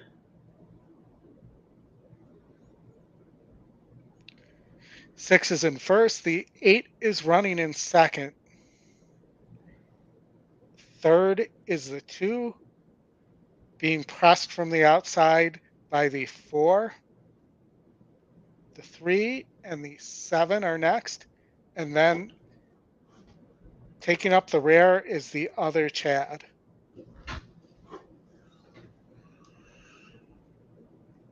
As well as the 5 horse, who we think needed the lead.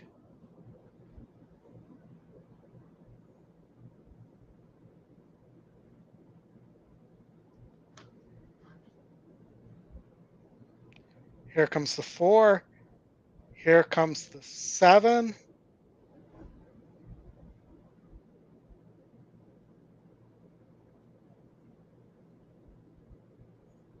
Six is holding ground.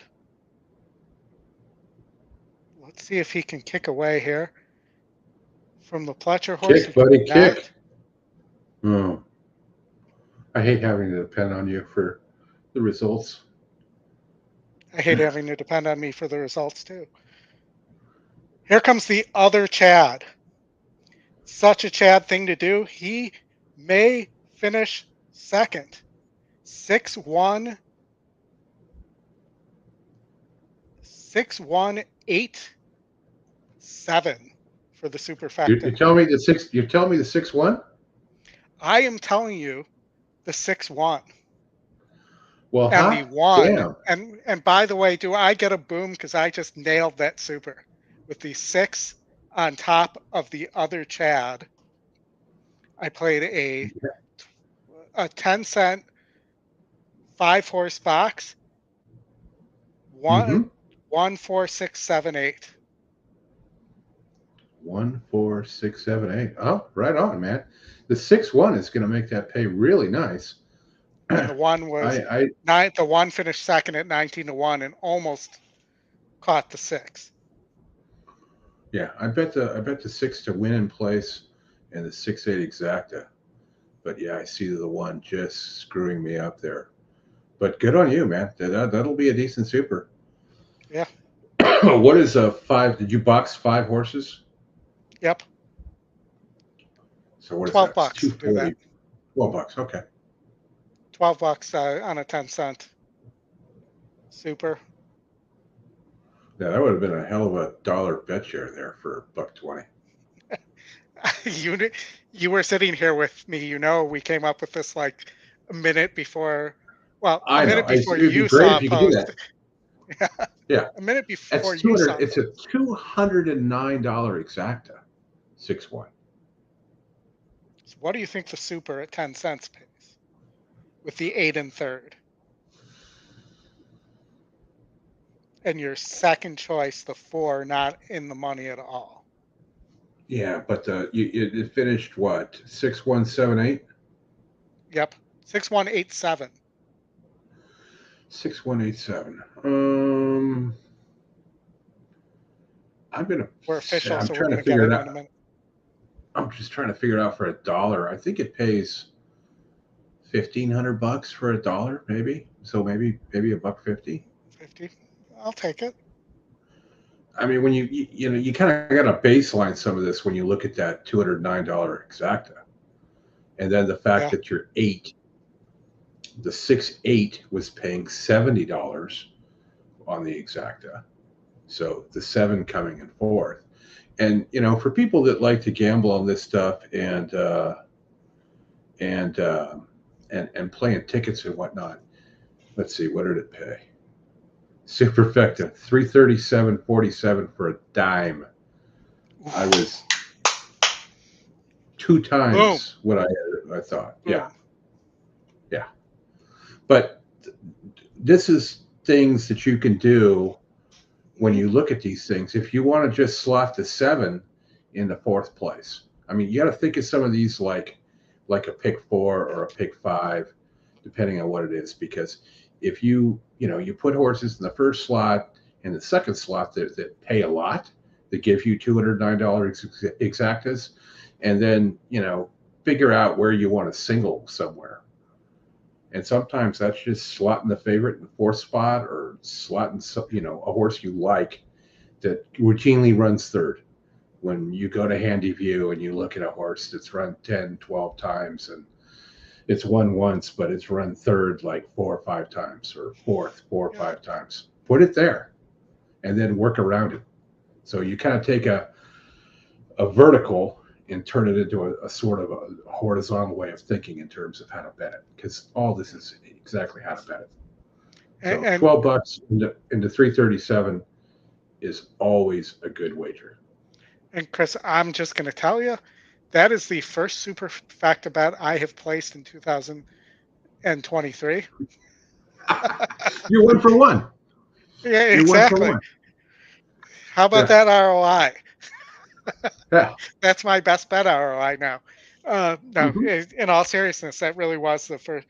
I don't typically play superfectas, but I was looking at this one as having a decent shot here. And if you get the 1 in 1st or 2nd there, this thing's going to pay regardless if we finish in 2nd or 3rd. Yeah, that reminds me of the super high 5 that I scooped at the end of last year. Yeah. Oh, singled in the 1st, singled in the 1st spot, a 2nd choice, prices in 2nd and 3rd leg, and then singled the left the favorite out and singled or added the 3rd, 4th, and 5th choices, and paid like $8,500 for 50 cents. It was a $60 bet. We need like a first-time call. We need a first-time caller like audio for him. Yeah. Jermaine Williams, welcome to the show. You're new to betting on horses. Tell us, what do you like? What tracks do you play? And what do you bet when were you betting something else like sports and then you moved to horses?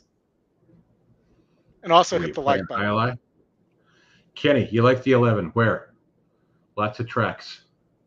I'm assuming Del Mar because it's 3 minutes to post, but it could be Woodbine also.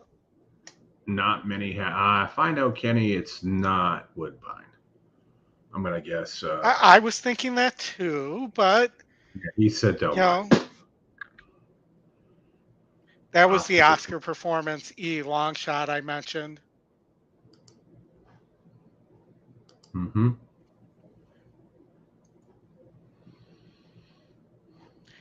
How would a workout report out, Kenny? You know, make me look. Kenny, how about a 11-1 exacta box here? Ones are wild? Oh, yeah, that's got to be right up Kenny's alley for sure. There's a reason that I thought of that. Yeah. I'm going to go bet that right now, 11-1. All right, so Jermaine, you started with sports and it came across your channel, so I've been watching and learning. Do you have an ADW? Have you started betting? And do you have the EquinEdge product? Are you a subscriber? Because it's for first-time sports horse bettors. It's a good way to start, and then you should take some coaching classes for sure. And take Oldy. The coaching classes, they're free, and you can take Oldy's class, which I think is Thursday nights, right? Mm-hmm. Oldy. Yep. And then take the Friday night one where you get all the real info. So the coaching classes, we're actually doing them now, so they kind of all are, or a bunch of them have different subject matter. So Chris is on Friday nights is better betting. Or best betting, when it's at its best. Just betting. It's really taking the product and figuring out, okay, how can I use this to make wagers that make sense and have good ROI and whatnot. So if you're new, Jermaine, start just trying to pick winners, man. And you don't have to spend a lot of money. Even just start with $2 bets and try and beat favorites. And that's right, Wiz. Bourbon and bets on Fridays. You're absolutely right. Unfortunately, we're losing Del Mar, but we're going to pick up some Santa Anita, and I think we'll mainly. You might get the golden hour for a little while too. Yeah, but the time's going to change, and we'll be stuck with night tracks, but we can really focus on Saturdays and Breeder Cup preps and kind of gearing towards the Breeders' Cup and whatnot. So we'll still have fun on Friday nights. And my class on Thursday nights, I'm going to call Data and Dandelions instead of mushrooms. Bats. But no, mine's more data focused. I typically show a little bit of the data that I'm collecting and how that correlates. We hit a nice small, I think it was a $30 pick 4 ticket at Remington that paid about $200 last Thursday night. We were alive to a horse that would have paid $800 there, but we got the favorite. But still a good ROI. We talk about the ticket generator and how to put tickets together and how to eliminate horse. Because what we do when we handicap, and Chris, you know this, we try to pick winners. But sometimes the best way to pick a winner is like a multiple choice test. You eliminate the losers that seem like they could have a high probability but are wrong first. And then you only choose between the remaining potential winners. Yep.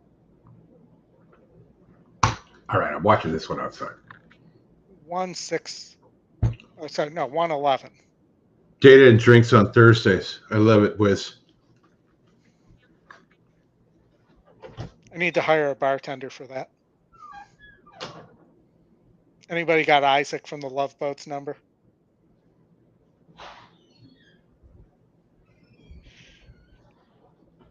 right, well, we got a bomb on the lead right now on the turf at Del Mar, the 7 at 40-1.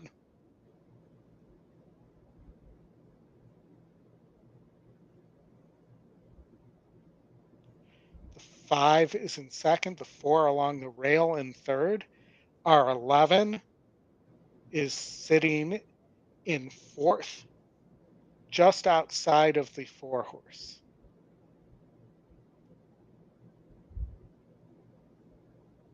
The 1 and the 6 are bringing up the rear, and the 9 looks loaded as well.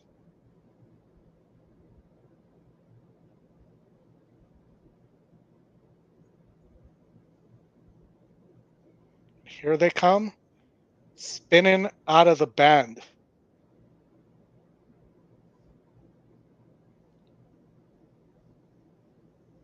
To the lead, the 11. Here comes the 1.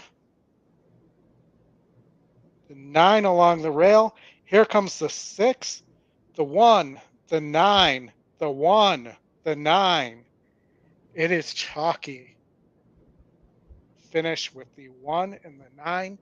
Your 2 of your, and the 6 and third. So your top 3 betting choices are your top 3 finishers. So the public had it right. Was somebody alive there to the pick 5? Was that a boom? I hope. You just, Kenny, that's your angle. You literally taught me that angle.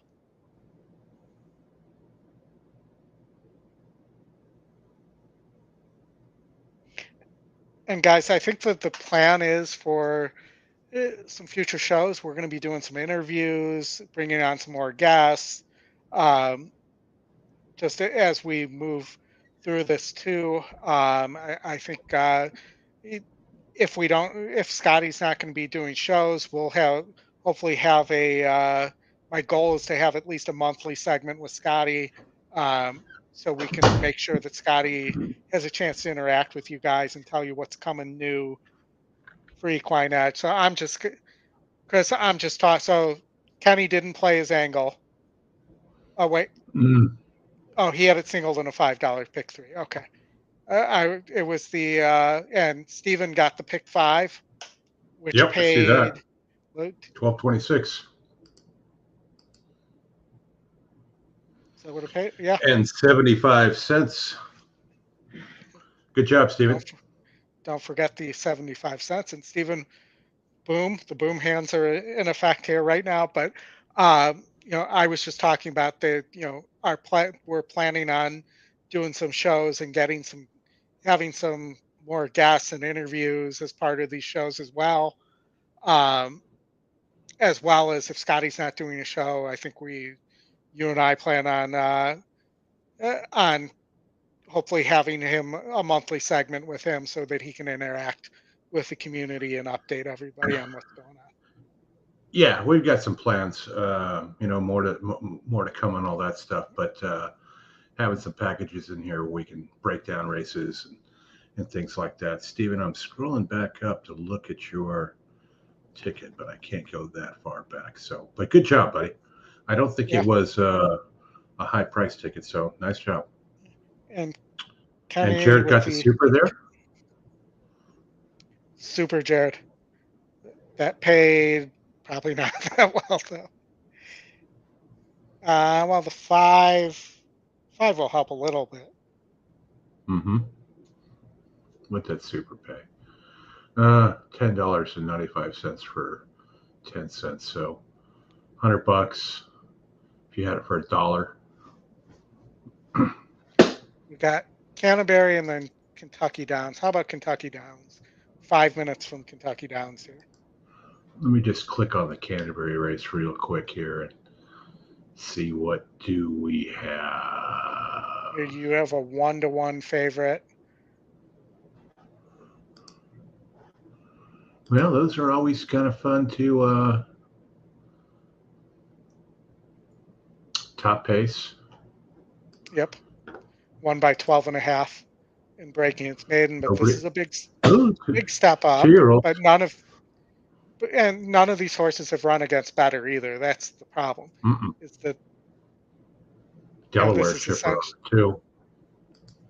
You got a turf winner for Kerry Raven. I'd say go to the long shot.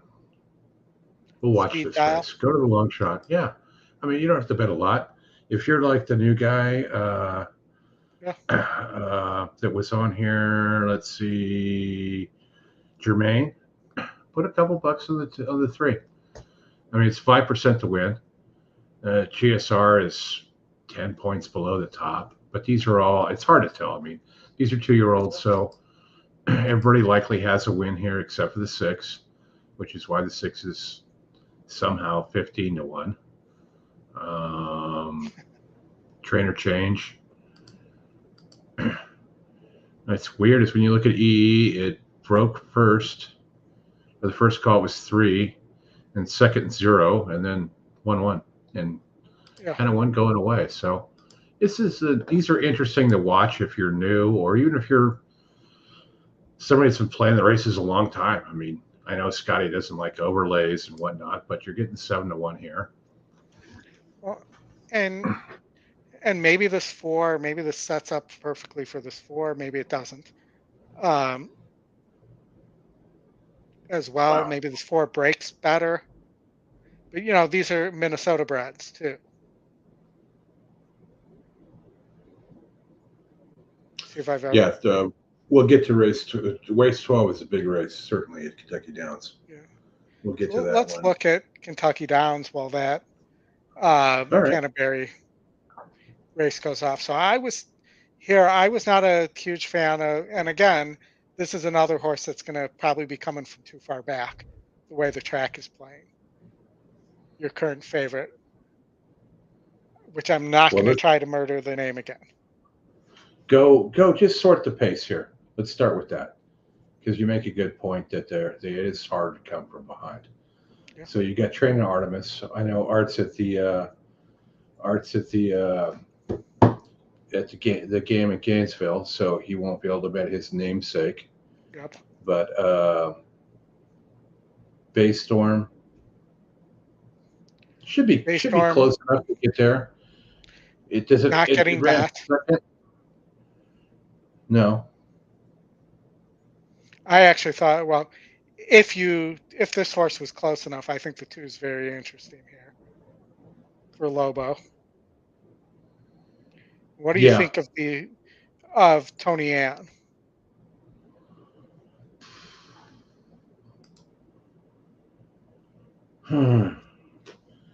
I mean, yeah, I think he's second off the layoff. D'Amato going with Tyler. I mean, it's not a bad move there, but you're gonna have to be close. You certainly don't want to be too far behind. So why not take the 4, 6, 2, and 5 and box them in a try? Or then you got to look at the 9. What's a Rad doing for Kristoff, right? I mean, I think this horse is going to sit too far back. I mean, the last 2 times out, it hasn't, but those could have been paceless races too. Well, if he needs to make room, he'll make room. That's for sure. All right. So, I mean, can you find a horse like the 1 a spot in the Super? I think the answer is no, but.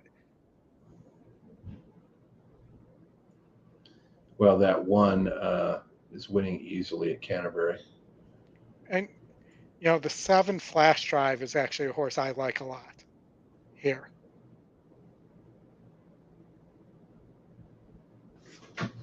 Flash Drive. Like one of these things? Yes, exactly.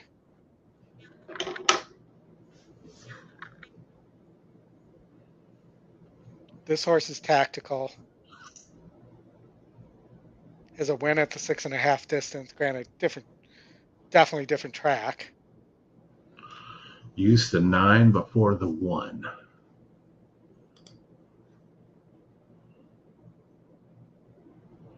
Somebody's walking off the course. Who's that? That's the 9. No, the 9 is out.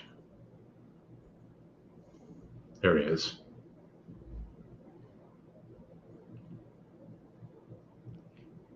Good looking horse. 6.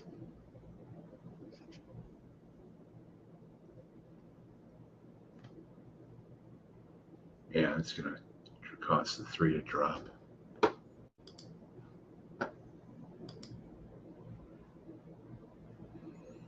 Our Flash Drive, huh? Yeah, our Flash Drive. Well, both the 2 and the 7 are both 1 for 1 at the distance with decent GSRs.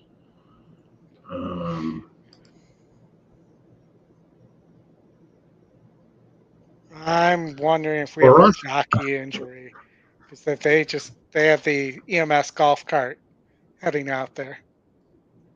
I did not see what happened.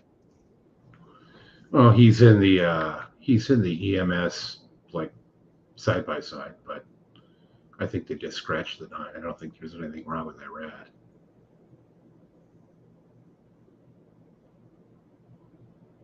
And the 9 got scratched, so if the 9 was still good, they would have named a replacement jockey. I'm sure for $1 million race.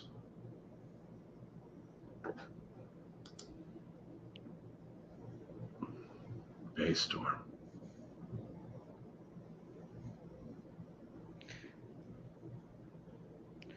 Let's look at our favorite one more time here.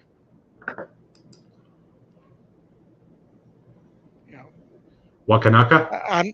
Wakanaka, I'm not sure, is a sprinter. Or wants Joel's to won too many today. Just get rid of the 6. Who are we getting rid of the 6?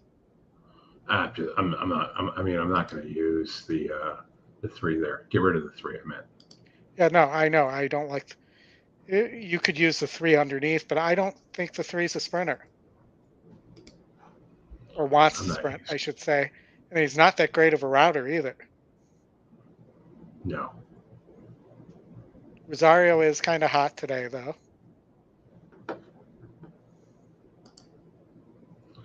He's already won too many. He's reached his Right. quota. They are going into the gate. 6-7 over 4. That's my double.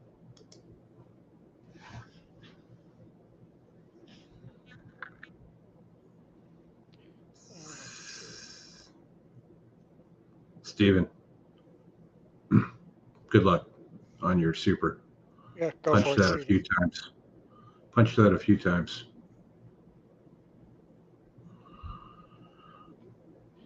Semper Fi, Devil Dog. He's going with a try. 2-9, 2-5, 6-9, 2-5-6. Aggressive. I like that strategy. You're tossing the 3 out altogether. And you hit that, off. you'll get that. The 9 is a scratch, though. 5 is on the lead.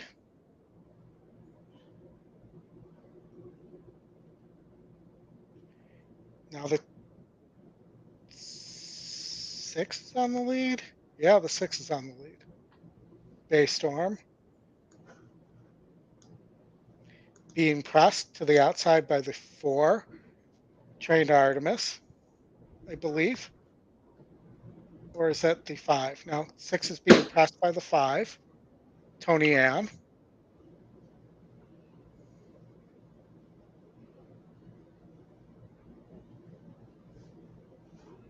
The 3 currently sitting in last, trying to make a big run.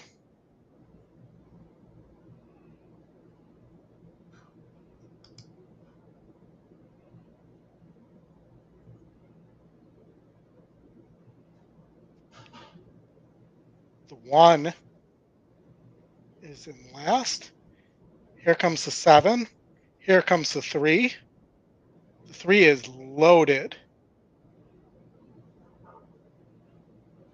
Peter.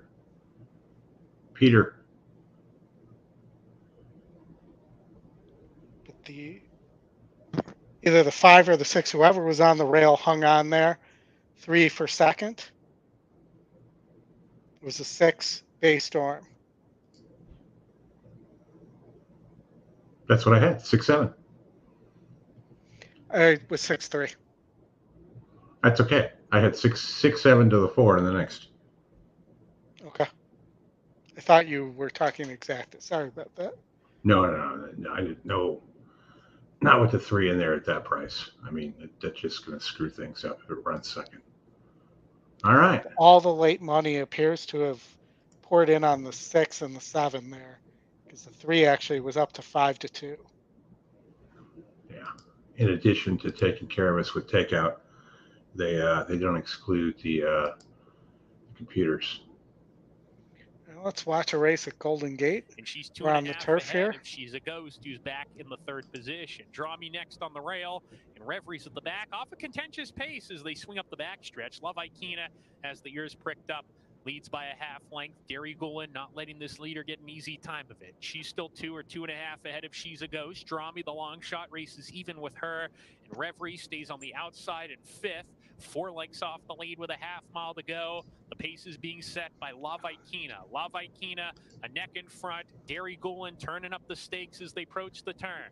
2 back to She's a Ghost, Draw Me. Reverie still at the rear, so not much change in the order here as they round the far turn. Love Ikena nose in front. Derry Gulen alongside. Draw Me has come under a ride. She's a Ghost under pressure, and Reverie has to pass him on a quarter mile, and right now she's not picking it up. She's got to get going at the top of the stretch. Derry Gulen pouncing on Love Ikena and has a head lead. Look at Draw Me at 24-1. She's run a massive race. Derry Gulen finishing strong, though, putting away Love Ikena, and Draw Me, who's trying to get up into second. Reverie is coming on late, but it's way too late. And Derry Gulen's going to score. Derry Gulen ready to run today. She won by 2. Derry Gulen. Draw Me out finishes Love Ikena for second. Reverie was 4th, and She's a Ghost was 5th.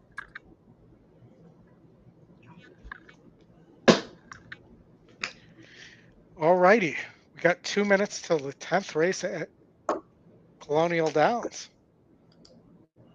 Is that the big one there? That is the New Kent County, Virginia Derby, where you have your current favorite is the 3-5 For Chad Brown, Program Trading, who's only 15% to win, but is your top pick also. Undefeated horse, grade 1 winner. Give me the 7.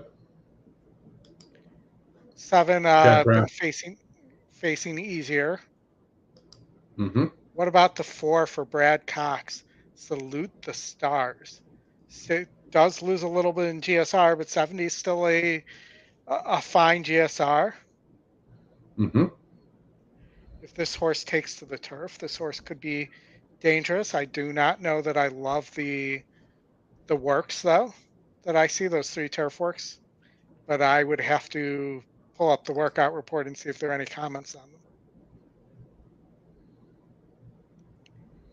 Any thoughts on who is going to beat Program Trading? Maybe Gigante?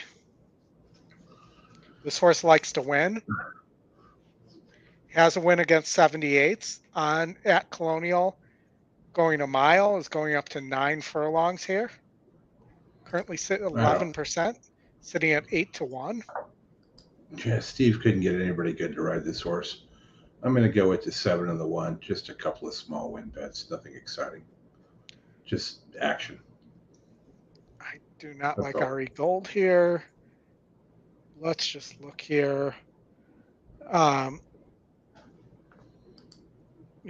question on Mondego is, did he just not like the wet track last time out, the wet turf last time out? If that's the case, that horse could be a factor up or around the lead.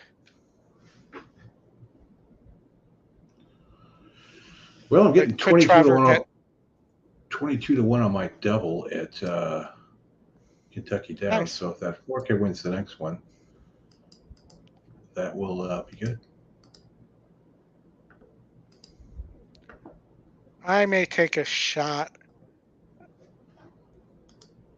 with the 2 Gigante here. Not a bad shot at all. I mean, the horse has done it in different ways, so that's a plus. I'm just not a big fan of it. I mean, the jock's 20%. What is the jock trainer there? 20%, 74 rides.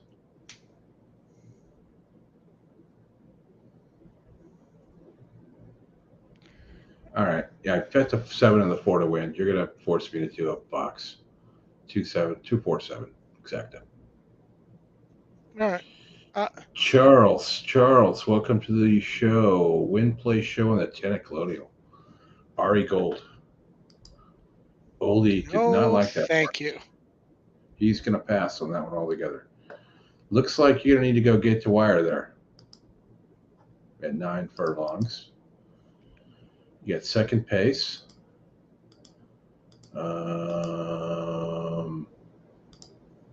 GSR is on the low end. Jock trainer is at 15% with Todd and Jose. 6-2-1 lifetime, not a bad deal. First time at the distance, so we're going to find out. But good luck to you. Those shots are not bad. You didn't say, hey, win, place, and show on the 11, because that's a lifetime losing bet there.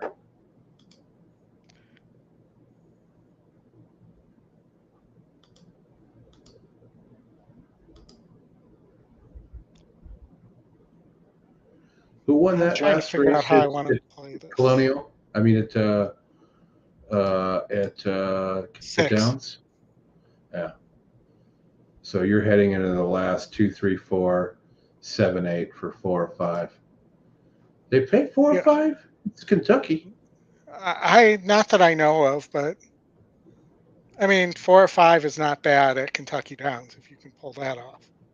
Doesn't pay anything, but it's not bad.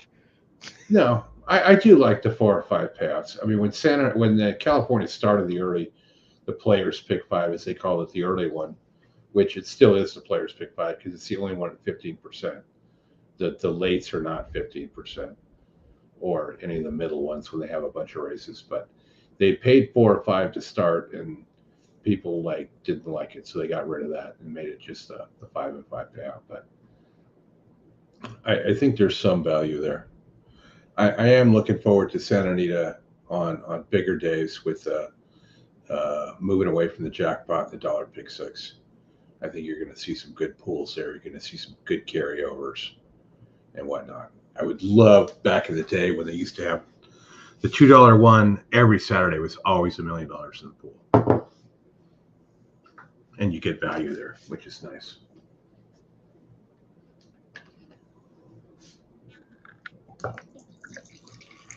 All right, 5 to 7. We got about a half an hour, a little more with you guys. Yep. And then it's time to feast.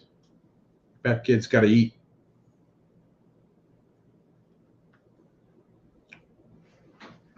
All right. What did I say here? I'm just playing a little 2, 4, 6, 7 exacta, hoping that the 11 ends up in third or out of the money altogether. 2, 4, 7 for me in the exacta and the 4 to 7 to win.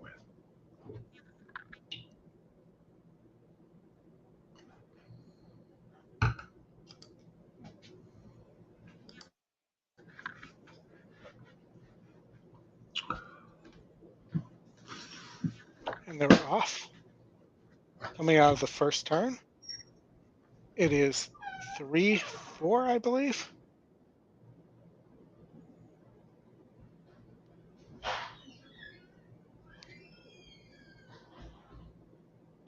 Followed by the 10 RE Gold and the 6 Mondigo.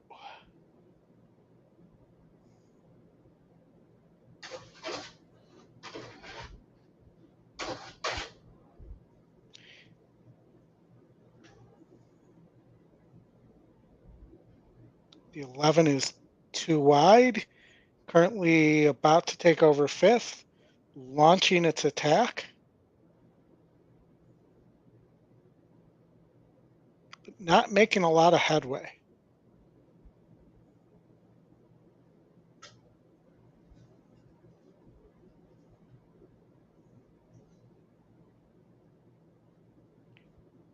Here comes the 4.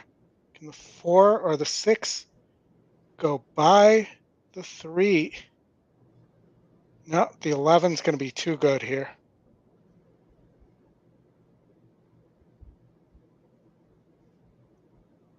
And here comes the 9. The 9 picking up the pieces and passes the 11 in the stretch. The 9 at 6 to 1 integration for Shug McGahee and Kendrick Carmouche.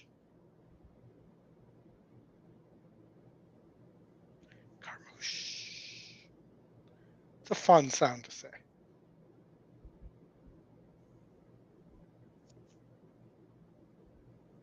We have race 6 at Del Mar coming up. Might be a good time for maybe a pick 3 or a double here coming into the late pick 5. So let's do a $4 double, see what the system comes up with, and then we'll play with it from there. All right, so closing remarks. And this may be a case where we're not able to get much value. Let's look at Paco's Pico. Here, who is your top SOR and your EE second choice. Paco's Pico has a win against 64s. Has been facing better, but has not been running. Needs to be on or near the lead. Likely not to get it here. Or looks like there's a lot of pace. So well, big right upset. Yeah. The 9 got the 11 in the stretch. Yeah, I saw that. Talking about Del Mar, maybe a double here. Paco's Pico's a horse that's interesting. Top SOR, second choice. But looks like probably needs the lead, and there's a lot of speed here. So maybe this 8 horse here, Oil Can Knight, which reminds me of Oil Can Boyd, the 80s pitcher for the Montreal Expos and the Boston Red Sox. Dennis Oil Can Boyd, to be exact. I'm going to go with the bug, Super Brady. Super Brady, another horse that I think needs a lead, though. And the reason I'm pointing this out, you have 5 horses within 4 pace points of each other. Yeah. Here, let's see. So it likes a 7 here. Coming out of Turf Paradise. Did not show the same level of kick here, which is not surprising. I am going to say no to that horse. And maybe take a shot on the 8. Let's just look here. What else do we have?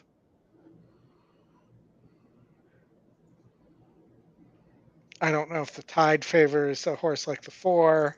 What about the 10, the E first choice? Currently sitting at 13-1. A lot of low sal horses. This must be a cheap race. It is. It is. Well, we also had a Turf Paradise horse there.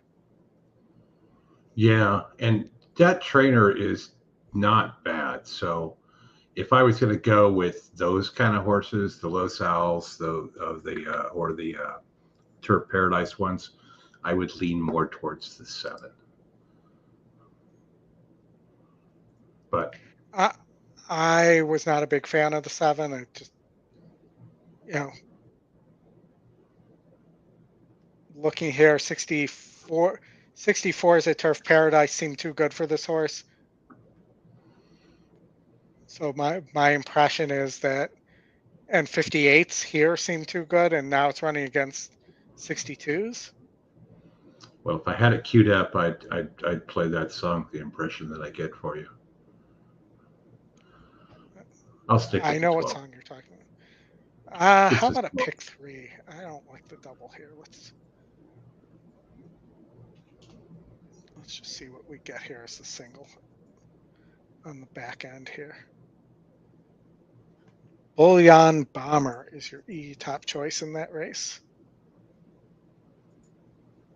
For Peter Erden. Mm-hmm. For certain. Looks like a hanger and a burner. What about this 12 horse? Well, they're off. All right, well, I guess I'm not getting that in. I told you about the 12 horse. He's on the lead. No, not that 12 horse. The 12 horse in race 8. Oh.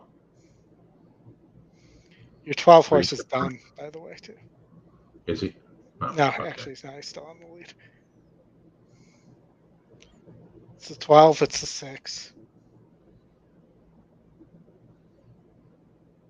It's the 12. It's the 6. It may be the 12. It's the 6. 6, 12, 8, it looks like.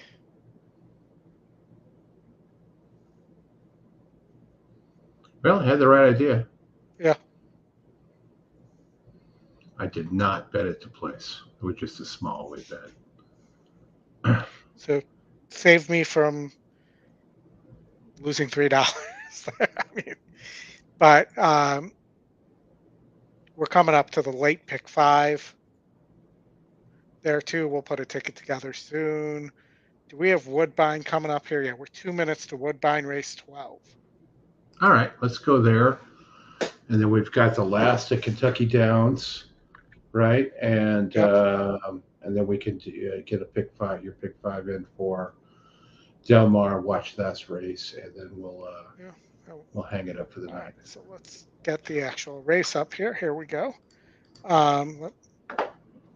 I'm keeping one eye on that so we can talk about it a little bit. Maiden special weight. I was particularly interested in a couple horses here. I thought the 13 had some value here on the turf, and it doesn't look like it from looking at it, but it is losing 4 points in SOR here for Mark Cassie, and I want to show you Cassie and Vives.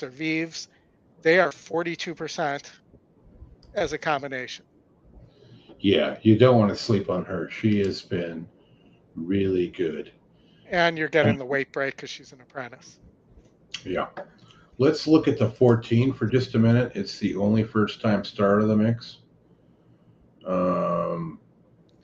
What do you know about Keith Edwards? I don't know anything. I don't know anything about Keith Edwards other than he's a 16% trainer. It says he's a new trainer here when I look at EE. It's a 3-year-old filly.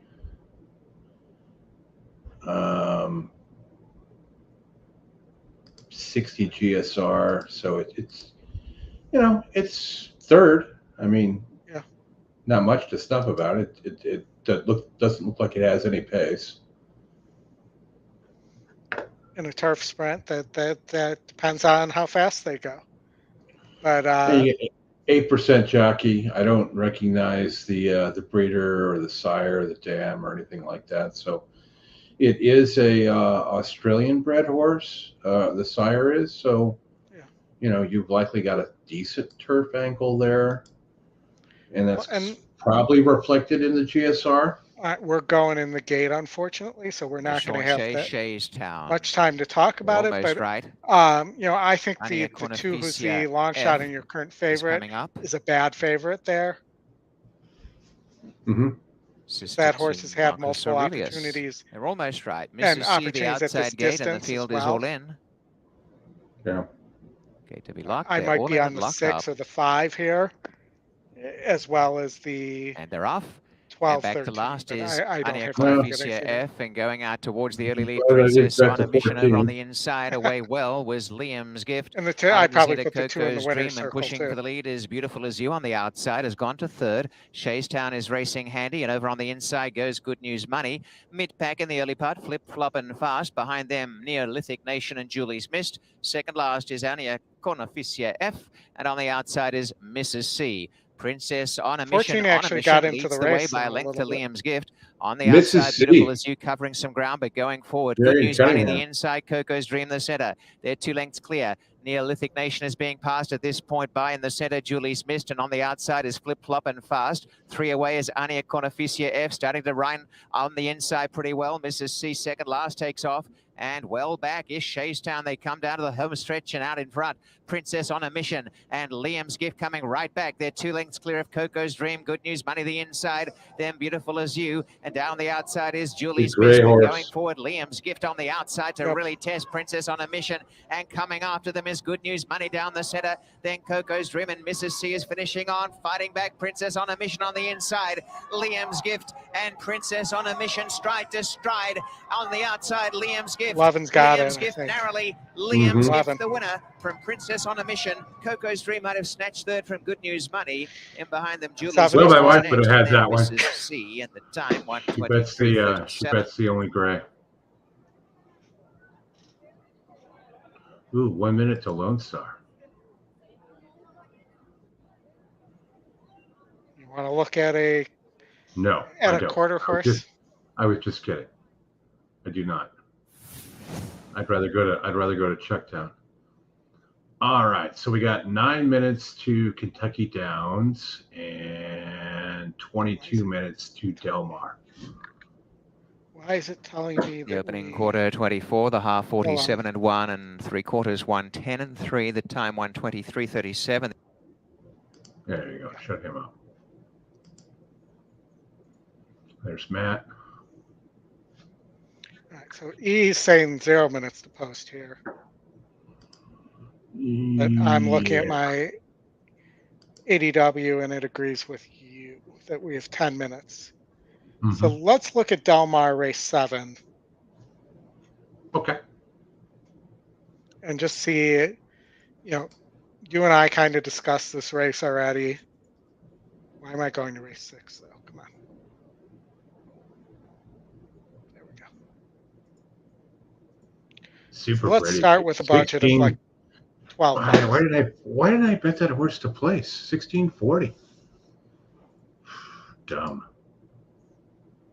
System likes the two seal team. You at Del Mar? A single? Yeah. On a $12 ticket. I'm just looking at what else we have here.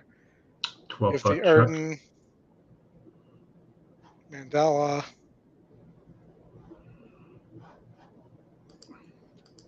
Let's look at the Del Mar Debutante Stakes and see if there's anything we like here that we could single. For instance, this 8-horse for McCarthy, 2-0, has a win over 72s, 8-1 on the morning line, 5-2 on the morning line. Mm-hmm. What about the 6? The 6 for Glatt. I believe this horse had an excellent work, if I remember correctly. Yeah, 4-star work. But today does not seem like a good.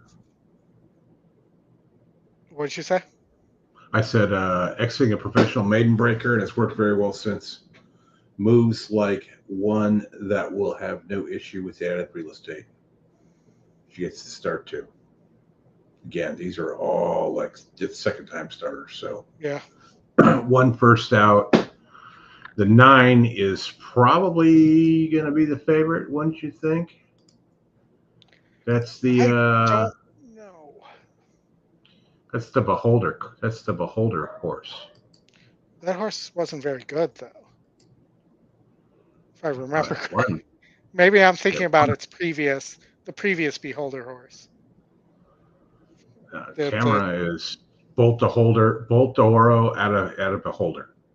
So that's pretty damn good. Yeah. It won by 2.5, 2 1/4 last time out. Was 4th near the lead. At 6.5, it's only got to go another half a panel. So I don't know. This is probably not a race where you would single. At least I would single if I was playing a pick 5, which I'm not. But if I was playing a double or something, I would look into what I'm getting in from race 9 to race 10 or race 10 to race 11. Well, I think I found my single. Did you? I think so. I'm just looking at this Mullins horse off the layoff. I think Spy Catcher. I want to look at this one horse who's coming over from Joseph O'Brien. Do we have a workout report on the 1 Sea of Cortez?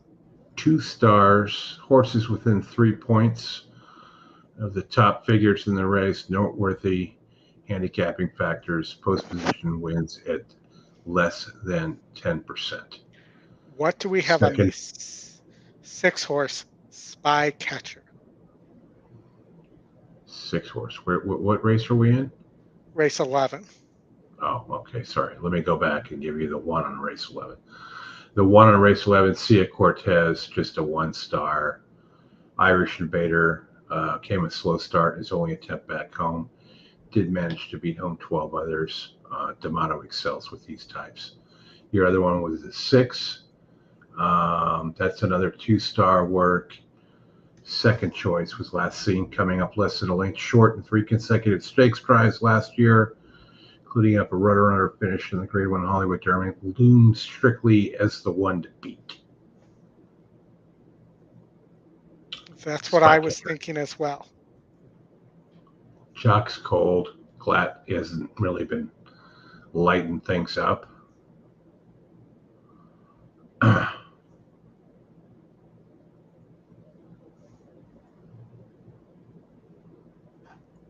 But that's what you got there. All right. So who did you like in race 2? Race 7, I mean. Like race 2. That was like 2 hours ago, dude. I don't remember that.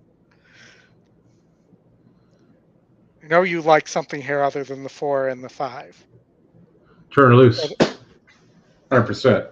I already have bets in on. Okay. So I'm going to add the 3 and the 6 because the 6 was the horse you like. The 3 was the one I preferred there. And we're going to pump up the budget here to not 1260. That would not be right. That was supposed to be 60. We're just 2-7 here. I did not like the 7. I have a note on the E long shot for once. The note says, press baby a monster, look for, I thought this horse wanted to go down the hill in my note. Yeah. Don't think this horse wants a mile, but it is the long shot. So let's see what matches up here. Let's play the feud. All right, so nothing matches up other than the 2 and the 7. So if I look at Del Mar turf here, Del Mar turf, where are my Del Mar totals? Del Mar turf totals. So when those 2 horses match at Del Mar, they win at, I'm talking and I'm trying to find. We got 1 minute to Kentucky Downs, just as an FYI. We'll get there in a sec. Where is this top 2?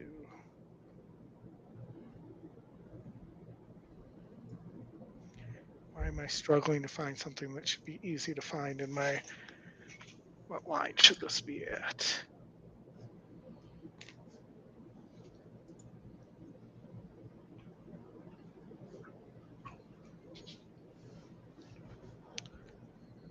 Should be at line 65.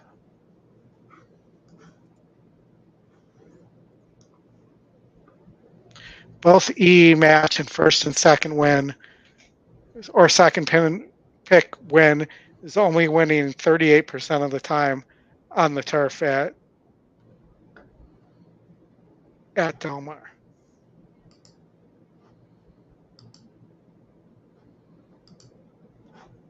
So let's see what we can find here. And we'll come back to this. We'll go to Kentucky Downs here. Just single the 6 and take 1 and be done with it. 6 is going to win for fun. No, I was just looking for more horses in that leg. I think the 4 or the 3 are pretty well meant here. Again, Red Knight's going to have to come from pretty far back. So is Therapist. Let's just call him the Therapist. Okay. Just seeing how horses are running today, you could see a horse like Foreign Relations possibly as well. Foreign Relations. Or maybe even Nautilus runs to its, grade 1 form overseas, but Foreign Relations at least looks a little interesting. Maybe a 4-1-3-8 try box. Just give me the 4 here, man. Just give me the 4. Let Florent and the right Brendan Walsh horse to win. I know Brad, what did he say? He likes the 4 in the last 2 Kentucky Downs. Thank you, Brad. I'm happy we're on the same one. I have that double here paying $22.35, and I have it for a lot more than $1. One time today. Can I use my one time today? You can.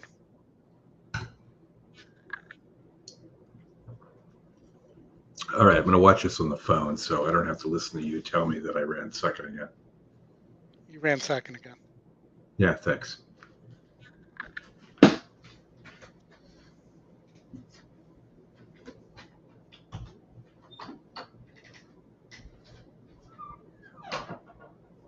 And they're off and racing The 5, Get Smokin' on the lead, top pace.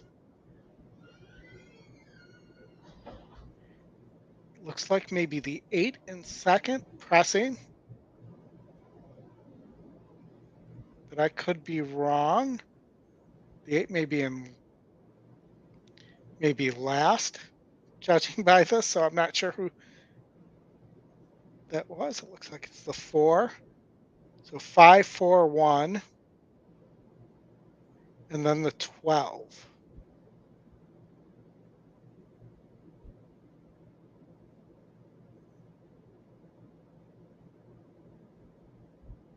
The 4 sitting in excellent position.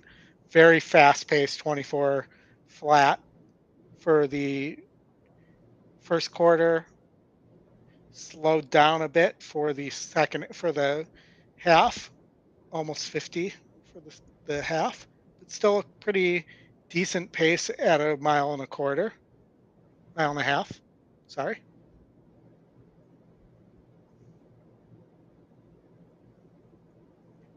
Five continues to lead. Here comes the 1. Here comes the 3.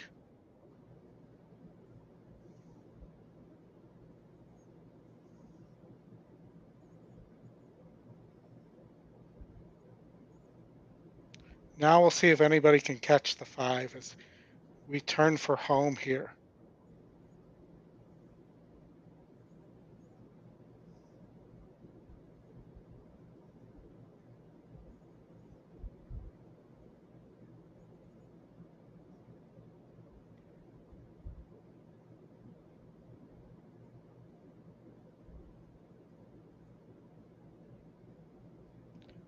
Here comes the 4. The 5 is finding. 5 is continuing to find.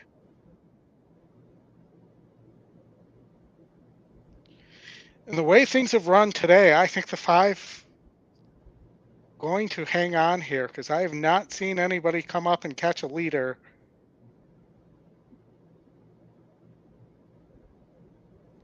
And Chris ran 3rd.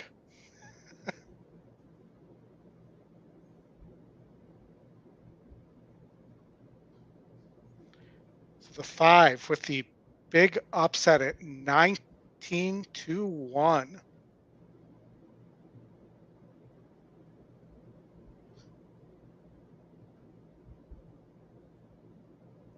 19-1 on the top pace 1% horse. Again, at Kentucky Downs, you have to be up on the pace.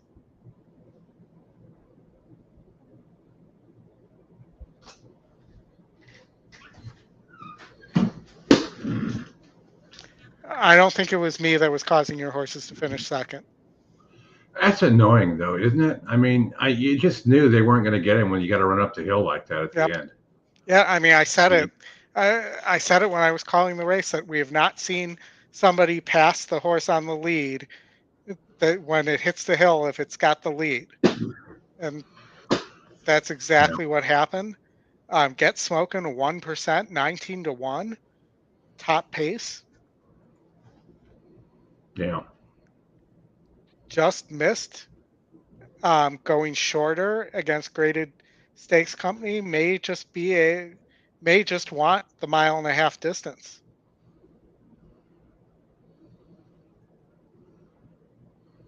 Not much you can say other than that. I mean, this track has a distinctive speed bias, and everybody needs to. And I don't think it's going to change much between now and next week. Tomorrow's closing day, isn't it? Is it, or is it 2 weeks or a 3-week meet? 7 days. Okay. So, I thought for some reason it was 3 weekends. They're done. They're done tomorrow. Okay. Well, keep in mind for tomorrow. You know, this has been the way this track's been playing. If you're on the lead when you hit the hill, you're typically winning.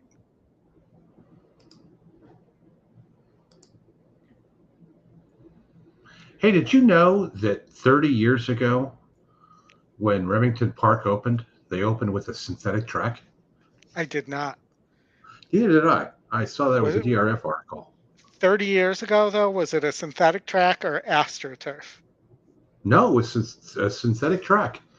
If you go to drf.com, I try not to, but drf.com is saying you got decent. It's not bad. I know. I'm just teasing. But yeah, they all the damn pop-ups and everything. News and notes. I think that's where it was. And by the way, they changed the points. The Derby points changed too. I don't know if you noticed that. I did not get a chance to read the article yet. More points for second, less for third and fourth. It still doesn't fix the problem. I think that if you win a Derby race, whether it be in the first round, second round, third round, you should automatically be in my opinion. And that was 1988 when Remington Park opened. September 1st, 1988. They had a synthetic racing service called EquiTrack. And they were the second one after Tropical Park had installed an additional service that was synthetic called Tartan Track. EquiTrack, well-known legal solution for tracking cost on copies, print jobs, and things like that. And Remington was the first one where the main track was a synthetic. That's a horse racing trivia question that most people would get wrong, including me, until I read that article. Well, it's a good thing that you in your thin leg there, Kentucky Downs, you got knocked out because you got knocked out in the last leg, which irritated you even more. I believe in it. I don't have the info. Hang on. I do have the info in front of me. Top pace when it didn't match anything at Kentucky Downs going into that was top pace. I know I looked at this morning. Top pace, no matches was 0 for 20 going into today. Now no longer 0 for. Mm-hmm. All right. Well, we got 3 minutes to Del Mar. Last race we're going to cover today. Yeah. You want to close out your pick 5 ticket? I am betting Turn Loose to win, and that's it. Turn Her Loose. I am 3 through 6 here. I am 1, 2, 8, 12, 13 in race 8, race 9, 7, 12, 3, 2, 6, 8, 9, with 6 being my top choice here. I believe. No, I'm sorry, 8 being my top choice here for Mike McCarthy, not the Dallas Cowboys coach. And the 6 in the last, who's a little bit of a hanger and a money burner, and I'm hoping that this is the time it gets home. It looks like the only gray horse in the field is going to win again at Colonial Downs, the 3. Is the winner there. I don't like your 6 at the end. I'd rather have the 1. Finish second one time. I'll take the 3% over the 33% that runs 6 times and likes to hang. Although it is getting a lot of class relief for sure. I don't know what to make, and we don't know what to make of this horse and how this horse has matured either. Well, I can make a hat. Yes, you can make a brooch and you can make a pterodactyl. I can make all those things. But I will say the horse, I think if I were to use a second horse here, it would be the 3 horse. On that flag, if you wanted to add. Yeah, you got good sore there. I mean, that makes sense. Mario's not an idiot, so you get a good price. I like that. Brad, are you still with us? What are you doing with Turn Her Loose? You got a double rolling, I'm sure. I'm going to say the same thing I said before. If Turner Loose was live, JJ would be riding there and not on the other D'Amato. What's the other D'Amato? Oakhurst? Yep. That's because JJ rides for Little Red Feather.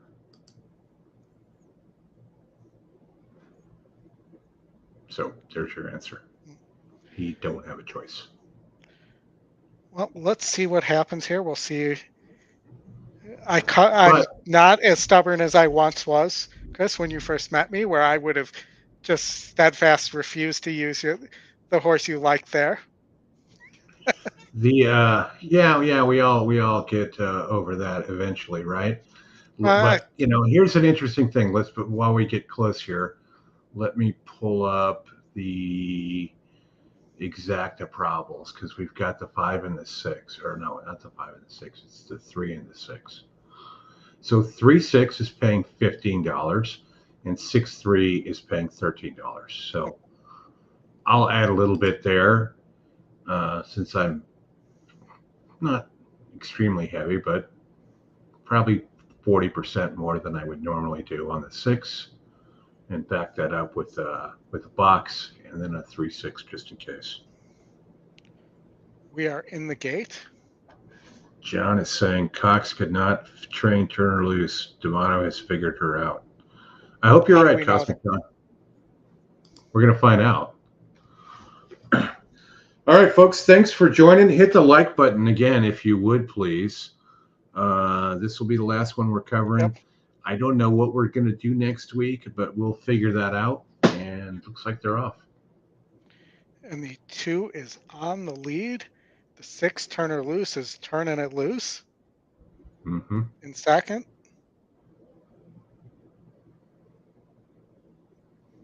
Pretty slow pace for a mile on the West Coast. Hector. Turner Loose has had enough of this 2 horse, making a Mike Smith style middle move there.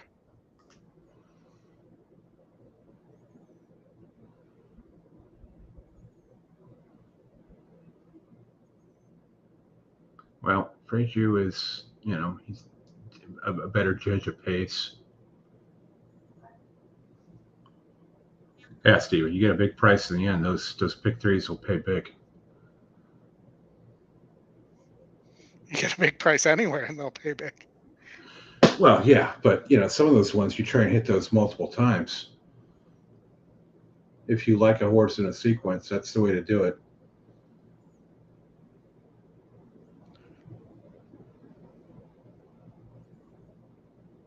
Turner Loose being challenged. Closing remark is closing.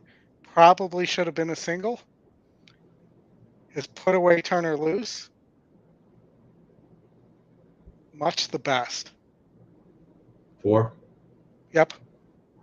Yeah, and we knew that. The 4 was the one to beat all along. Yeah. I mean, that wasn't a surprise, right? But you got to take your shots at some point in time. Alrighty. What, 4, 6, 1, 3? I think so. Yeah. The 1 was the one that was going to spice up the verticals there for sure. All right, not a surprise. Right. Yeah, no, and hold on, let's see if that's right. I think the 6 hung on for second. 6, for sure, the 6 got second. Yeah, 6 did. Okay. Well, Chris, it's been a fun show.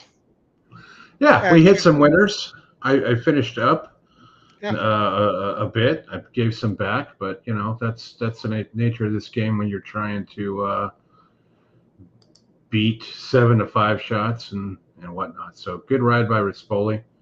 Good show. Vronsky, we will mention that's a Vronsky horse. So the chosen Vron will be back for the Breeders' Cup.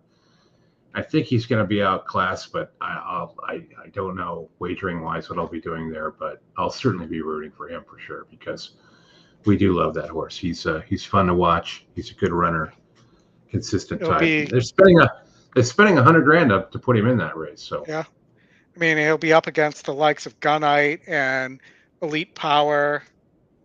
You know, that those two have had quite a battle as well. Now that you mention that, I gotta give you one thing here. Go ahead while I look something up here.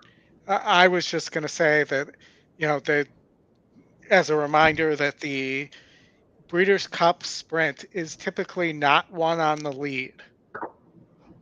As I mentioned last year on Scotty's Breeders' Cup preview show, that, you know, they were dating back at least 6 years since a horse has won on or near the lead in the Breeders' Cup Sprint.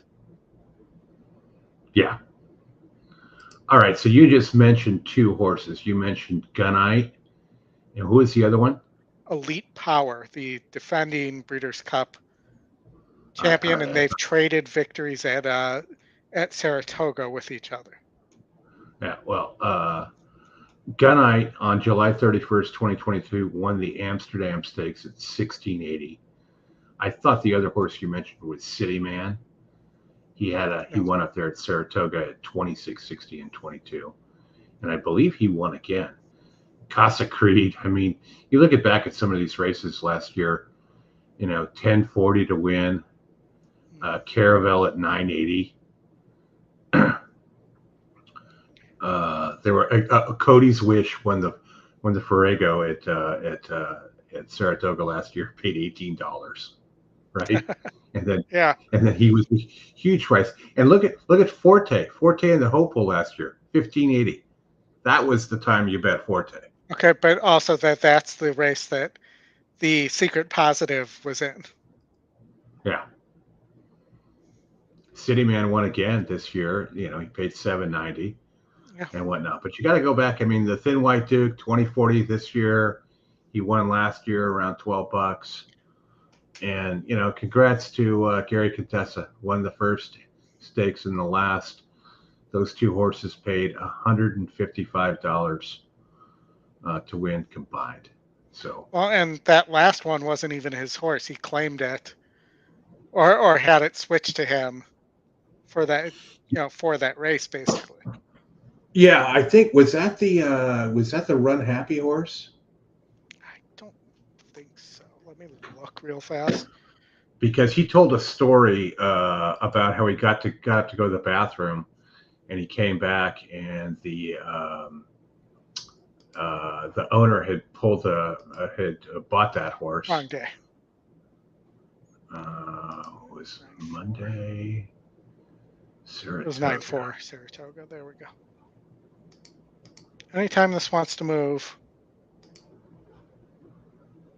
Where am I on 9? Come on. Yeah, mine's stuck too. Ah, there it is. It went there. Mine did not. Mine went back to the previous day. Hopeful. So it was actually 9-5. 9-5. Okay. No, not 9-5. No, it's not. It's 9-4. Nutella Fella is by Run Happy. Yeah. Yes. Yeah. It was a $13,000 purchase. Gary got out, went to the bathroom. He came back, and the owner had told him that he put the ticket in. And he said, "We didn't even look at that horse." He said, "I always wanted to Run Happy." It was $13,000. And so they ran it at Delaware, and he won. Yeah, and he won, and then they moved it back over up to Saratoga to go run in the Hopeful. So $13,000 into what, $180,000 they got for first. So plus whatever they bet on the horse too. Yeah, exactly. I'm sure they bet a few dollars. Right. Yeah. But geez, $13,000 for a Run Happy. Where is the? It's too bad the bonus wasn't available, right? If you won first out, another $100,000. And this was wasn't this the first year? It wasn't called the Run Happy Travers. I thought it was the Run Happy Travers. Not this year. Okay. First one in a few years. Anyway, thanks, folks, for joining. Hit the like button on your way out. Appreciate everybody for joining in. We like doing this. We'll have some news on what we're doing for the weekend next week, and have a good week. And go Bears. And may all your photo finishes be winning ones. Yes. All right. Thank you, everybody. See you guys.